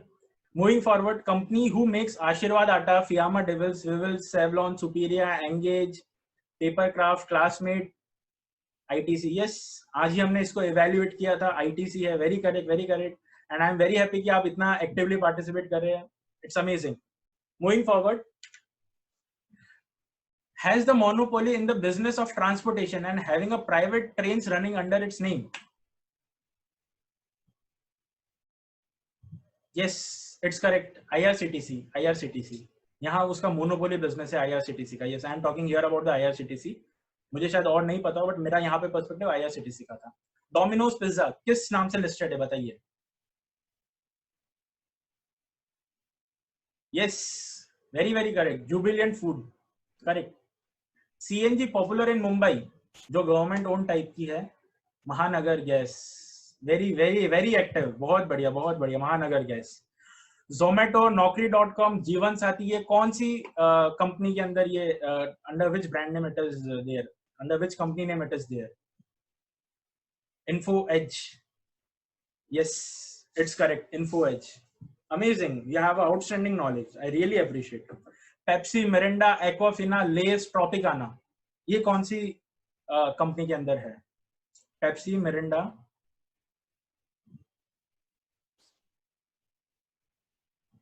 India की बात कर रहा हूं मैं. इंडिया में कौन सी कंपनी के अंदर ये लिस्टेड है?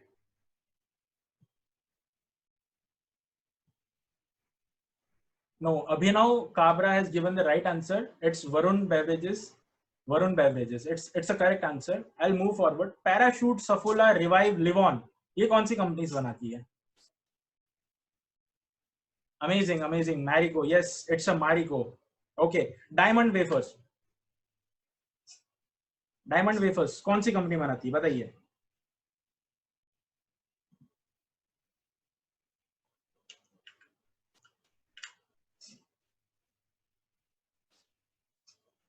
नो, बताइए. थोड़ा और सोचिए, गूगल मत करिएगा.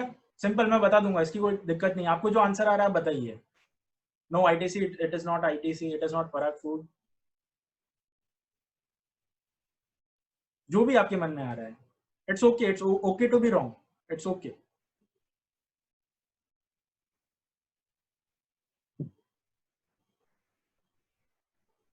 Yes, that's the correct answer. Pratap Snacks. Okay, so here I'll take some few minutes on this topic, and I want to cater your knowledge towards this कि हमें ये सारी कंपनीज पता थी. जैसे हमें HUL पता है कि HUL बनाती है ये कंपनी, ओके, बट हमें क्या पता था कि ये इतने सारे प्रोडक्ट्स बनाती है? Pepsodent, life boy, Sunsilk, red label, Horlicks, जो अभी एक्वायर किया हॉर्लिक्स HUL ने, अन्नपूर्णा, आटा, magnum. So my point is कि हमारे डेली लाइफ के अंदर ऐसे बहुत सारे प्रोडक्ट्स हैं जो हम डेली यूज करते हैं, जिसका कंजम्पशन हम मानते हैं कि हम यूज करना बंद नहीं करेंगे. तो अगर ऐसी कंपनीज है जिनका प्रोडक्शन, जिसका कंजम्पशन हमें पता है कि हम बंद नहीं करने वाले हैं, तो why not we consider these shares to buy for the investment? क्योंकि हमें इसका कंजम्पशन पैटर्न पता है, हमें इसका मार्केट पता है कि ये किस मार्केट से बिलोंग करता है, और ये इतने सारे प्रोडक्ट्स बनाता है. वो शायद सबको आइडिया नहीं होगा, but from this chart you can get idea कि ये बहुत सारे प्रोडक्ट्स बनाता है. तो वी कैन कंसिडर कि अगर HUL की बात करें तो maybe I'm not saying it is correct, but maybe 50 to 60% of the products which in our home is of the HUL. जो नेस्ले है, जो मैगी बनाती है, किटकैट बनाती है, मैगी का 60% of the market in India is of the Maggi. Yippee noodles जो हमने ITC के अंदर देखा था, वो 23% मार्केट शेयर रखता है इंडिया के अंदर.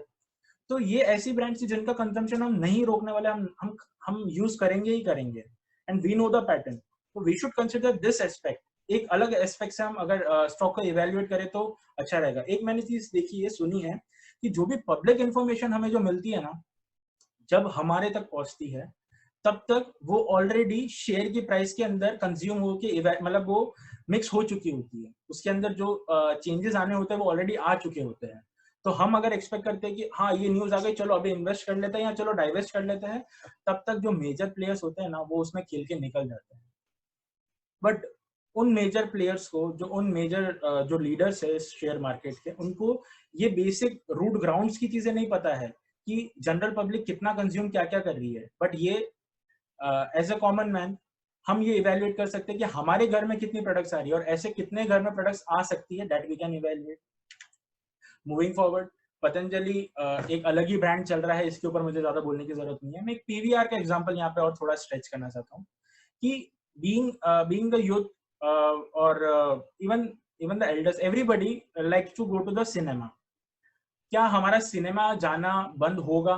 ठीक है, कोविड-19 के बाद we would be very precautious, but जो मैंने पीवीआर के बारे में जाना था, it's not about the PVR or INOX or anything, but about the media and entertainment I'm talking. Don't get specific about the PVR. I'm not promoting any share. Just a minute, I will mute. Yeah. So here my point is, हम theatres में जाना बंद नहीं करेंगे। थोड़े time के लिए शायद संकोच रहेगा कि वहां कोविड-19 की वजह से क्या इम्पैक्ट रहेगा, तो इंडस्ट्री शायद ये सफर करे, but over a period of time cinema industry में हम जाना बंद नहीं करने वाले।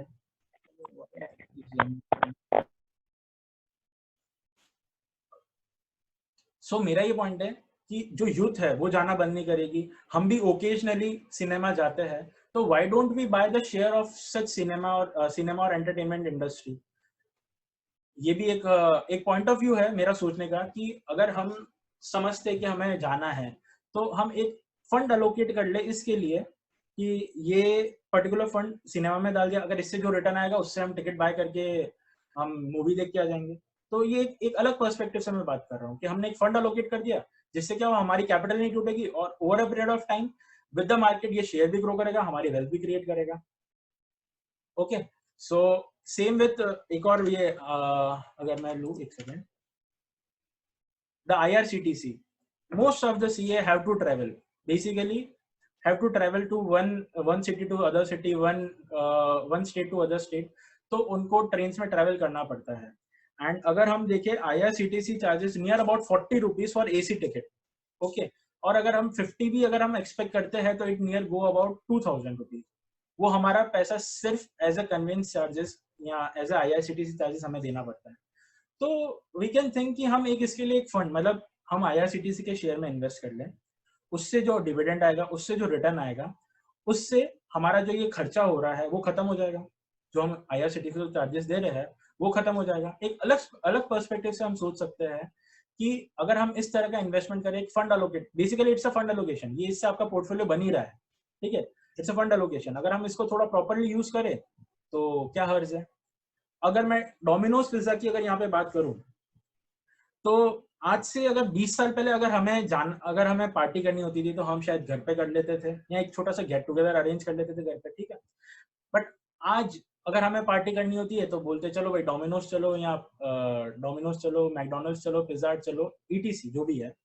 तो आज की जनरेशन एक पिज्जा का 500 रुपए देती है, उसका कॉस्ट मुझे नहीं लगता कि 500 रुपए होता होगा।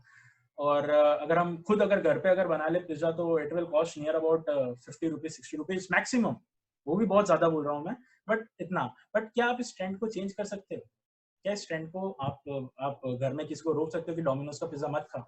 आप नहीं रोक सकते, वरना घर में लड़ाई झगड़े शुरू हो जाएंगे। यू कैन नॉट स्टॉप, ठीक है। Frankly here we have to understand कि हमको सिचुएशंस के हिसाब से मोल्ड होना पड़ेगा। डोमिनोज का एग्जांपल ठीक है, बट आने वाली आगे एक स्टेप आगे बढ़ के हम सोचते हैं कि अब स्विगी और जोमेटो आ गए हैं जो हमें फूड एडिक्ट बना रहे हैं, बाहर के फूड का एडिक्शन ला रहे हैं। क्या करना होता है, मोबाइल लिया, कर लो ऑर्डर प्लेस कर लिया, आधे घंटे 1 घंटे में पूरा फूड आ गया और हम खा लेते हैं। ये एक एडिक्शन बना रहे हैं। क्या हम इस साइकिल को तोड़ सकते हैं? मुझे मुश्किल लगता है। देखो, तोड़ने में तो हम अच्छी जो बुरी आदतें होती है वो सब तोड़ सकते हैं, बट ये ट्रेंड एक बनने वाला है। We have to see from that perspective कि जोमेटो और स्विगी का एक ट्रेंड बनने वाला है और ये आने वाले 5 सालों के अंदर बहुत अच्छा बूम करने वाला है, ऐसा मुझे लगता है। तो अगर we can predict this thing तो why not we buy the shares of such company जो आगे इंडस्ट्री में बूम करने वाला है। लाइक अगर IT की बात करूं मैं, जैसे TCS ने अनाउंस किया था कि हमारे most of the workers will work from home, तो इसका इंफ्रास्ट्रक्चर कॉस्ट कुछ नहीं लगेगा, इसका जो इंफ्रास्ट्रक्चर जो इसने मतलब प्रॉपर्टी वगैरह अगर उसका रेंट वगैरह देती तो वो जरूरत नहीं पड़ेगी। इसका जो इंफ्रास्ट्रक्चर ऑलरेडी डेवलप है उसको यूज करना है तो इसका कॉस्ट तो बहुत बच जाएगा। तो आने वाले टाइम के अंदर वी कैन एक्सपेक्ट कि काफी अच्छा परफॉर्म करेगी ये कंपनी। लाइक दैट अगर मैं एक और इसके बाद एक एग्जांपल लेता हूँ, जैसे आपके यहाँ श्यामराव विट्ठल बैंक है, कोऑपरेटिव बैंक है, मुंबई की बात कर रहा हूँ, आप सबको पता होगा। उसका भी मैंने थोड़ा बिजनेस मॉडल को स्टडी किया था, but being a cooperative bank वो लिस्टेड नहीं है तो हम उसके अंदर ट्रेड नहीं कर सकते, बट इसका मॉडल है ये पहले प्रॉपर्टी बाय करता है, इसके बाद वो अपनी ब्रांच खोलता है, जिससे इसका फिक्स कॉस्ट बच जाता है। इसने भी कितना अच्छा दिमाग लगाया कोऑपरेटिव बैंक ने भी। तो लाइकवाइज मेरा ये कहना है कि we all have bank accounts, किसी का HDFC में, किसी का ICICI में, किसी का एक्सिस बैंक में, किसी का कोटक में, anything any time. I am not specific with about anything कि आप HDFC में हैं या ICICI में, लेट इट बी एनीथिंग। तो आज हम ये सोचे कि हम ये मानते हैं कि हमारा पैसा बैंक में सेफ है, ठीक है। आप जब हम आपके लाखों रुपए अगर आप बैंक में रखते हो, ये सोच के रखते हो कि यार वो बैंक स्टेबल है और हमें जब भी रिक्वायरमेंट होगी वो हमें पैसा निकाल के दे देगा, आपको इतना भरोसा है तभी आप इसमें लाखों रुपए रख रहे हो। तो मेरा ये कहना है कि अगर आपको उस बैंक पे इतना भरोसा है, ये आपका पैसा सेफ रखेगा, वो बैंक सेफ रहेगा, तो why you are investing in the bank, why you are not investing on the bank. मतलब आप उस बैंक अकाउंट के अंदर क्यों पैसा रख रहे हो, आप बैंक के शेयर के ऊपर क्यों नहीं पैसा रख सकते? क्या आपको इतना भरोसा नहीं कि ये ग्रो करेगा? क्या आपको भरोसा नहीं है कि ये आपको रिटर्न्स मतलब ये आपका पैसा सेफ रख पाएगा? अगर इतना भरोसा है तो हम बैंक के ऊपर क्यों नहीं पैसा रखें? एक मैं सिर्फ फूड फॉर थॉट दे रहा हूँ। सी मेरा किसी के लिए कोई रिकमेंडेशन नहीं है कि आप ये बाय करिए ये मत करिए, but just a food of thought की why not we think like that. Okay ठीक है, आफ्टर डिस्कसिंग सो मच सबके मन में हो रहा है कि नहीं नहीं हम भी ये ले सकते हैं, ये ले सकते हैं, ये लेंगे, पर अब लगेगा कि अब डायरेक्ट हम रियल मनी कैसे इन्वेस्ट करें। तो इसके लिए मैं एक आपको अभी ऑनलाइन ले जाऊंगा, उसके अंदर मैं आपको बताऊंगा कि how to make a portfolio and how to track. Example जैसे आपको है ना, आपने सोचा कि मुझे 10,000 इन्वेस्ट करना है, बट जहां रियल मनी इन्वॉल्व होता है वहां हम कंफ्यूज हो जाते हैं कि अरे हमारा पैसा डूब गया तो क्या होगा। ठीक है, तो एक वर्चुअल प्लेटफॉर्म बताता हूं मैं आपको, जहां आप अपने हिसाब से देख सकते हैं कि हाँ आज अगर जैसे मैं एग्जांपल ITC में पैसा इन्वेस्ट करता हूँ एट 162, अभी हमने जो देखा था ITC में हम 162 रेट पे इन्वेस्ट करते हैं और आपको लगता है कि यार ये 180 चला जाएगा, मुझे भरोसा है, तो after a period of time you can evaluate कि आपका जजमेंट सही है या नहीं है, यू कैन इवेल्युएट। तो मैं आपको वो प्लेटफॉर्म पे डायरेक्ट ले जाता हूँ बिना टाइम गवाए। Okay just give me a second, मैं स्लाइड शेयर कर लेता हूँ।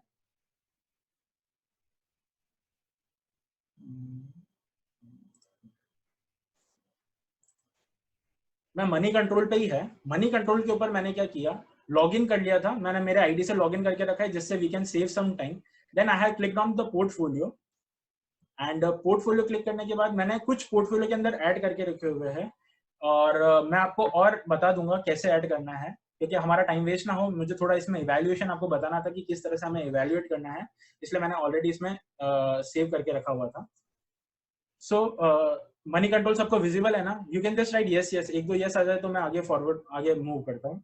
Money control portfolio investment dashboard आपको दिख रहा है। Okay thank you so much. Okay let's start. यहाँ पे मैंने क्या किया कि पोर्टफोलियो खोला, अभी शायद ये 10 मिनट का वापस से बता रहा है कि 10 मिनट के अंदर रिकॉर्डिंग बंद हो जाएगा। Okay I will zoom it.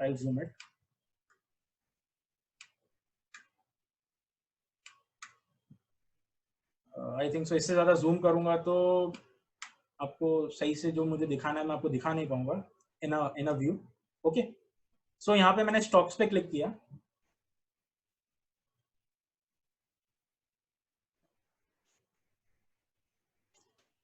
थोड़ा प्रोसेस होने में टाइम ले रहा है ये। ओके सो मैंने यहाँ पे अभी जो हमने डिस्कस किया, हमने क्या डिस्कस किया, एवेन्यू मार्ट डिस्कस किया, एक कोई भी बैंक मैंने ले लिया, HDFC बैंक ले लिया फॉर से, HUL ले लिया, IRCTC, ITC, Jubilant food, PVR, Tata steel. तो ये बता सकता है ये वेस्टलाइफ डेवलपमेंट मैंने क्यों लिया होगा? वेस्टलाइफ डेवलपमेंट, किसी ने कभी नाम सुना है वेस्टलाइफ डेवलपमेंट का? Okay thank you everyone can zoom, that's perfect. But ठीक है मैंने ये रखा, इससे मेरा काम पर्पस सॉल्व हो जाएगा। चलिए मैं इस पे बाद में आता हूँ कि ये कौन सा है, मैं आपको यहाँ पे इवेल्युएट करना बताता हूँ कि क्या किया मैंने इन्वेस्टमेंट किया, कितनी क्वांटिटी इन्वेस्ट की, 3 5 3, मतलब किस की, डीमार्ट की 3, HDFC की 5, HUL की 3, ये अलग अलग मैंने क्वांटिटीज ली है। उसका मेरा पर यूनिट कॉस्ट कितना हुआ, 2346। आज का लाइव प्राइस क्या है, 2175। मैंने कितने पे इन्वेस्ट किया, 2346, आज इसका लाइव प्राइस है 2175। तो मुझे आज के दिन कितना लॉस हुआ, 705। अनरियलाइज गेन कितना हुआ टोटल, मतलब आज तक मैंने इस स्टॉक के ऊपर 514 रुपीज मेरा चला गया है। मैंने सिर्फ एक टेस्टिंग के लिए पोर्टफोलियो बनाया, ये मेरा पोर्टफोलियो नहीं है, बट जो भी हमने डिस्कस किए थे उसके अंदर से मोस्ट ऑफ द शेयर्स का मैंने इन्वेस्टमेंट खुद कर रखा है, या तो मेरे फैमिली आईडीज के अंदर मेरा फैमिली पोर्टफोलियो है, उसके अंदर मैंने ऑलरेडी इन्वेस्टमेंट कर रखा है जो हमने शेयर्स डिस्कस किया था। ओके, सो यहाँ पे हम ये दूसरा देख सकते हैं कि HDFC मैंने 5 शेयर लिए थे 912 रुपीज के ऊपर। ओके, उसका आज का रेट है 946, तो ओवरऑल गेन मुझे 174 हुआ है, बट ड्यू टू सम आज का गेन ये, तो ओवरऑल 170 मैंने इस पे कमाया है, deducting the charges and all. Moving forward, अगर जुबिलेंट फूड की बात करूं मैं, तो मैंने 2 शेयर लिया, 1424 की रेट पे मैंने बाई किया था। कब बाई किया था वो भी मैं आपको बता दूंगा बाद में। फिर 1557 रुपीज आज था, 84 का मुझे प्रॉफिट हो गया, और 266। इंडिविजुअली आप शेयर वाइज समझ गए कि ये मेरा सब अनरियलाइज गेन है, मैंने इसको रियलाइज नहीं किया, मैंने सेल नहीं किया है। ओके, अब यहाँ पे भी ये बता रहा है, अभी मैंने क्या किया था, एक टाटा स्टील का बाय करके मैंने सेल कर दिया था, उसके ऊपर मुझे रियलाइज प्रॉफिट हो गया था, तो यहाँ पे रियलाइज प्रॉफिट भी बताता है आपको। और एक और चीज मैं आपको यहाँ पे बताता हूँ, यहाँ पे आप देख सकते हैं कि लेटेस्ट वैल्यू, उससे पहले मैं आपको बताता हूँ, आपने है ना 46,000 का इन्वेस्टमेंट किया, उसमें से आज आपको 144 रुपीज का लॉस हुआ, पर आपकी टोटल लेटेस्ट वैल्यू 38,869 ही है, मतलब आपका टोटल 7,000 रुपीज 7,600 का आपका टोटल लॉस है आज के पोर्टफोलियो के अंदर। इससे हम ये रिकॉग्नाइज कर सकते हैं, ठीक है, इवेल्युएट कर सकते हैं। आपका हाईएस्ट प्रॉफिट किस में रहा, HUL में। आपका हाईएस्ट लॉस किस में रहा, IRCTC के अंदर मुझे 3,000 का लॉस है, टाटा स्टील में 2,800 का लॉस है। गेन स्टॉक, जो आज के गेन स्टॉक क्या था मेरा, HDFC ने गेन किया, वेस्ट लाइफ डेवलपमेंट ने गेन किया। लूजिंग स्टॉक कौन से, ITC लूजिंग स्टॉक था, IRCTC लूजिंग स्टॉक था। यहाँ पे आप ये इवेल्युएट कर सकते हैं डेली गेन और अनरियलाइज्ड गेन को। अब हम समझते हैं कि हमें ऐड कैसे करना है, ठीक है। यहाँ पे ऐड ट्रांजेक्शन सबको दिख रहा है, यहाँ पे मैंने ऐड ट्रांजेक्शन पे क्लिक किया। ओके, यहाँ पे आप अलग अलग अकाउंट बना सकते हैं, किस अकाउंट में आपको ऐड करना है आप यहाँ पे ऐड कर सकते हैं। मैंने एक टेस्टिंग करके एक अकाउंट बनाया था आज के लिए, आज के एजुकेशन पर्पज के लिए। ओके, तो यहाँ पे आप बाय और सेल का ऑप्शन देख सकते हैं, बाय सेल, तो मैंने बाय किया है। अब कोई भी एक एग्जांपल ले लेते हैं, जैसे हम एक लेते हैं शॉपर स्टॉप, ठीक है, ये हमने लिया। NSE और DSE यहाँ पे पास 2 ऑप्शन रखते हैं। जनरली NSE के ऊपर हम लेते हैं क्योंकि इधर वॉल्यूम अच्छा मिलता है और प्राइस फ्लक्चुएशन थोड़ा हम यहाँ पे देख सकते हैं, जिससे हम जो रिक्वायर्ड प्राइस है वो ले सकते हैं। इसका आज का प्राइस 164 बता रहा है। लेट्स से कि मैंने आज नहीं इन्वेस्ट किया था, मैंने इन्वेस्ट किया था मार्च के अंदर 24 को, ठीक है, तब क्या रेट आ गया, ये अपने आप रेट आ गया, मुझे कुछ करने की जरूरत नहीं पड़ी। फर्स्ट मैंने इसमें 10 शेयर्स लिए थे और 187.50 पे। यहाँ पे ऑप्शनल है कि आपका कोई ब्रोकरेज चार्ज लगा और टोटल चार्जेस कितना लगा है वो आप लिख सकते हैं। ये ऑलरेडी इसमें फीड रहता है, आप चेंज कर सकते हैं। और ऐसे आपको और भी लेना हो तो मैं एक और बता देता हूँ कि आपको एक साथ ही एक और लेना है। सपोज एग्जाम्पल के तौर पे आप ICICI बैंक ले लीजिए, चलिए, ठीक है।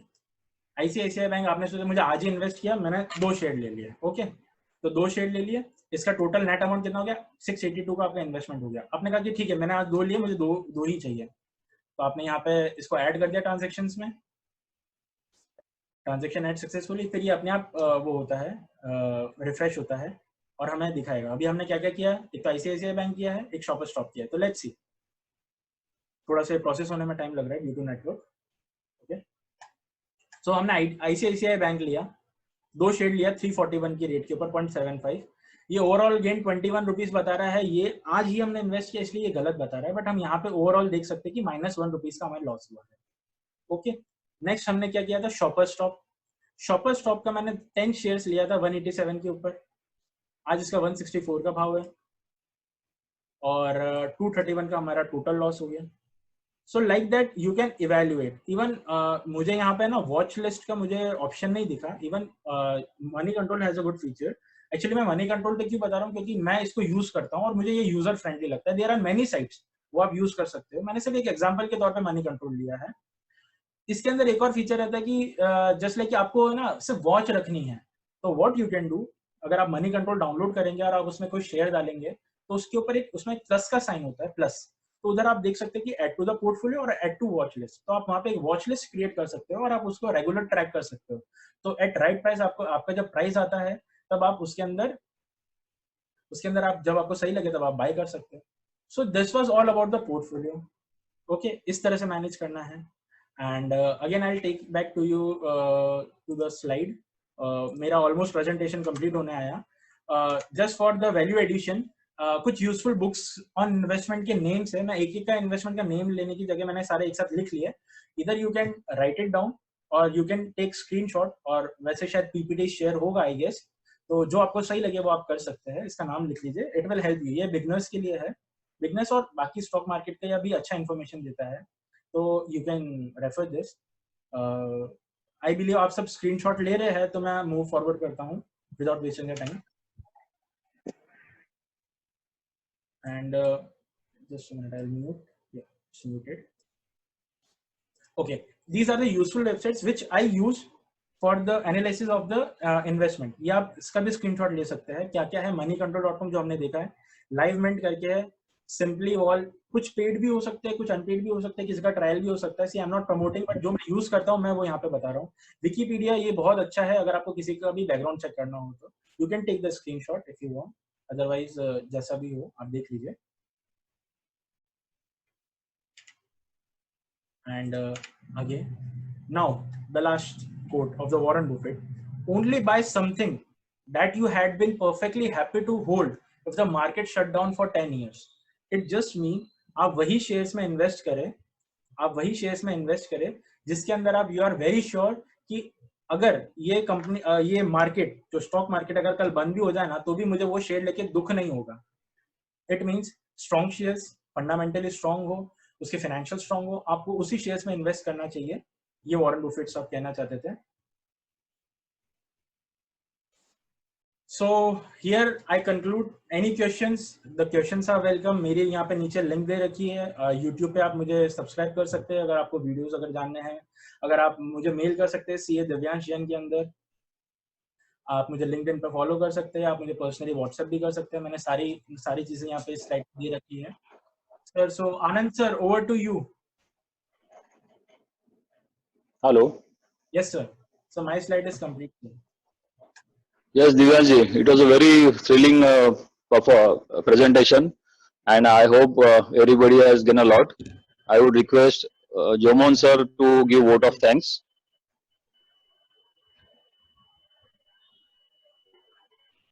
Jomon ji.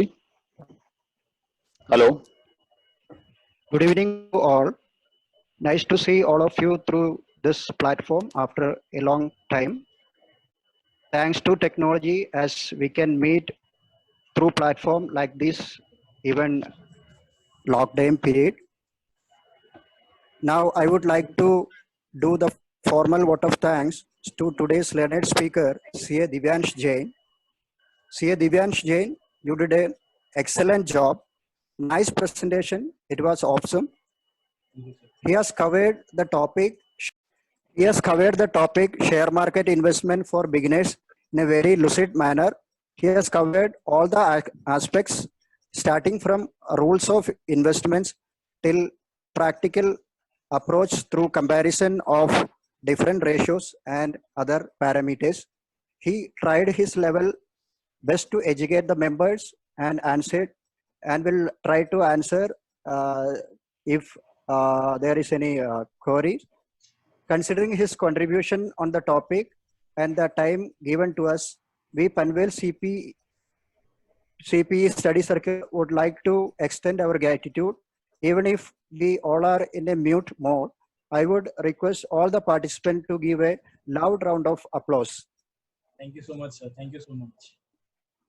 Also, I would like to extend gratitude to CPE convener, committee members, and all other senior members who are behind the scene and working hard to make the CPE Study Circle a success one. Last but not least, our sincere thanks to all the participants. Without you, we cannot say that it was a success one. We had almost 100 participants. Even when we keep normal meeting, maximum participants were like 35 to 40, but today we saw 100 participants. Since it was not a paid version of Zoom, there was a limit on the number of participants and the time frame. We are extremely sorry for that. Definitely, we will take care of this in the next program. This, I would like to conclude my vote of thanks. Over to convener. Yes, thank you, Jomonji. And as you mentioned rightly, we'll try to take care of the technical aspects of covering more than 100 participants in the next webinar. And once again, I would like to thank Divyanji for such a wonderful presentation and such a knowledge sharing session from which all the participants would be definitely benefited. And thank you once again. And we'll definitely like to some more from your side after a few days. And we shall conclude the session now. Thank you very much, everybody. Anand sir, for giving this opportunity. It was very good experience. Amazing. It was my first experience basically. So it was amazing, sir. Thank you so much. Thank you so much. Okay. Thank you, Divyanji. Thank you, Divyanji. Okay, sir. Then we should conclude, I think. Yes. Then Okay. Thank you. thank you, sir.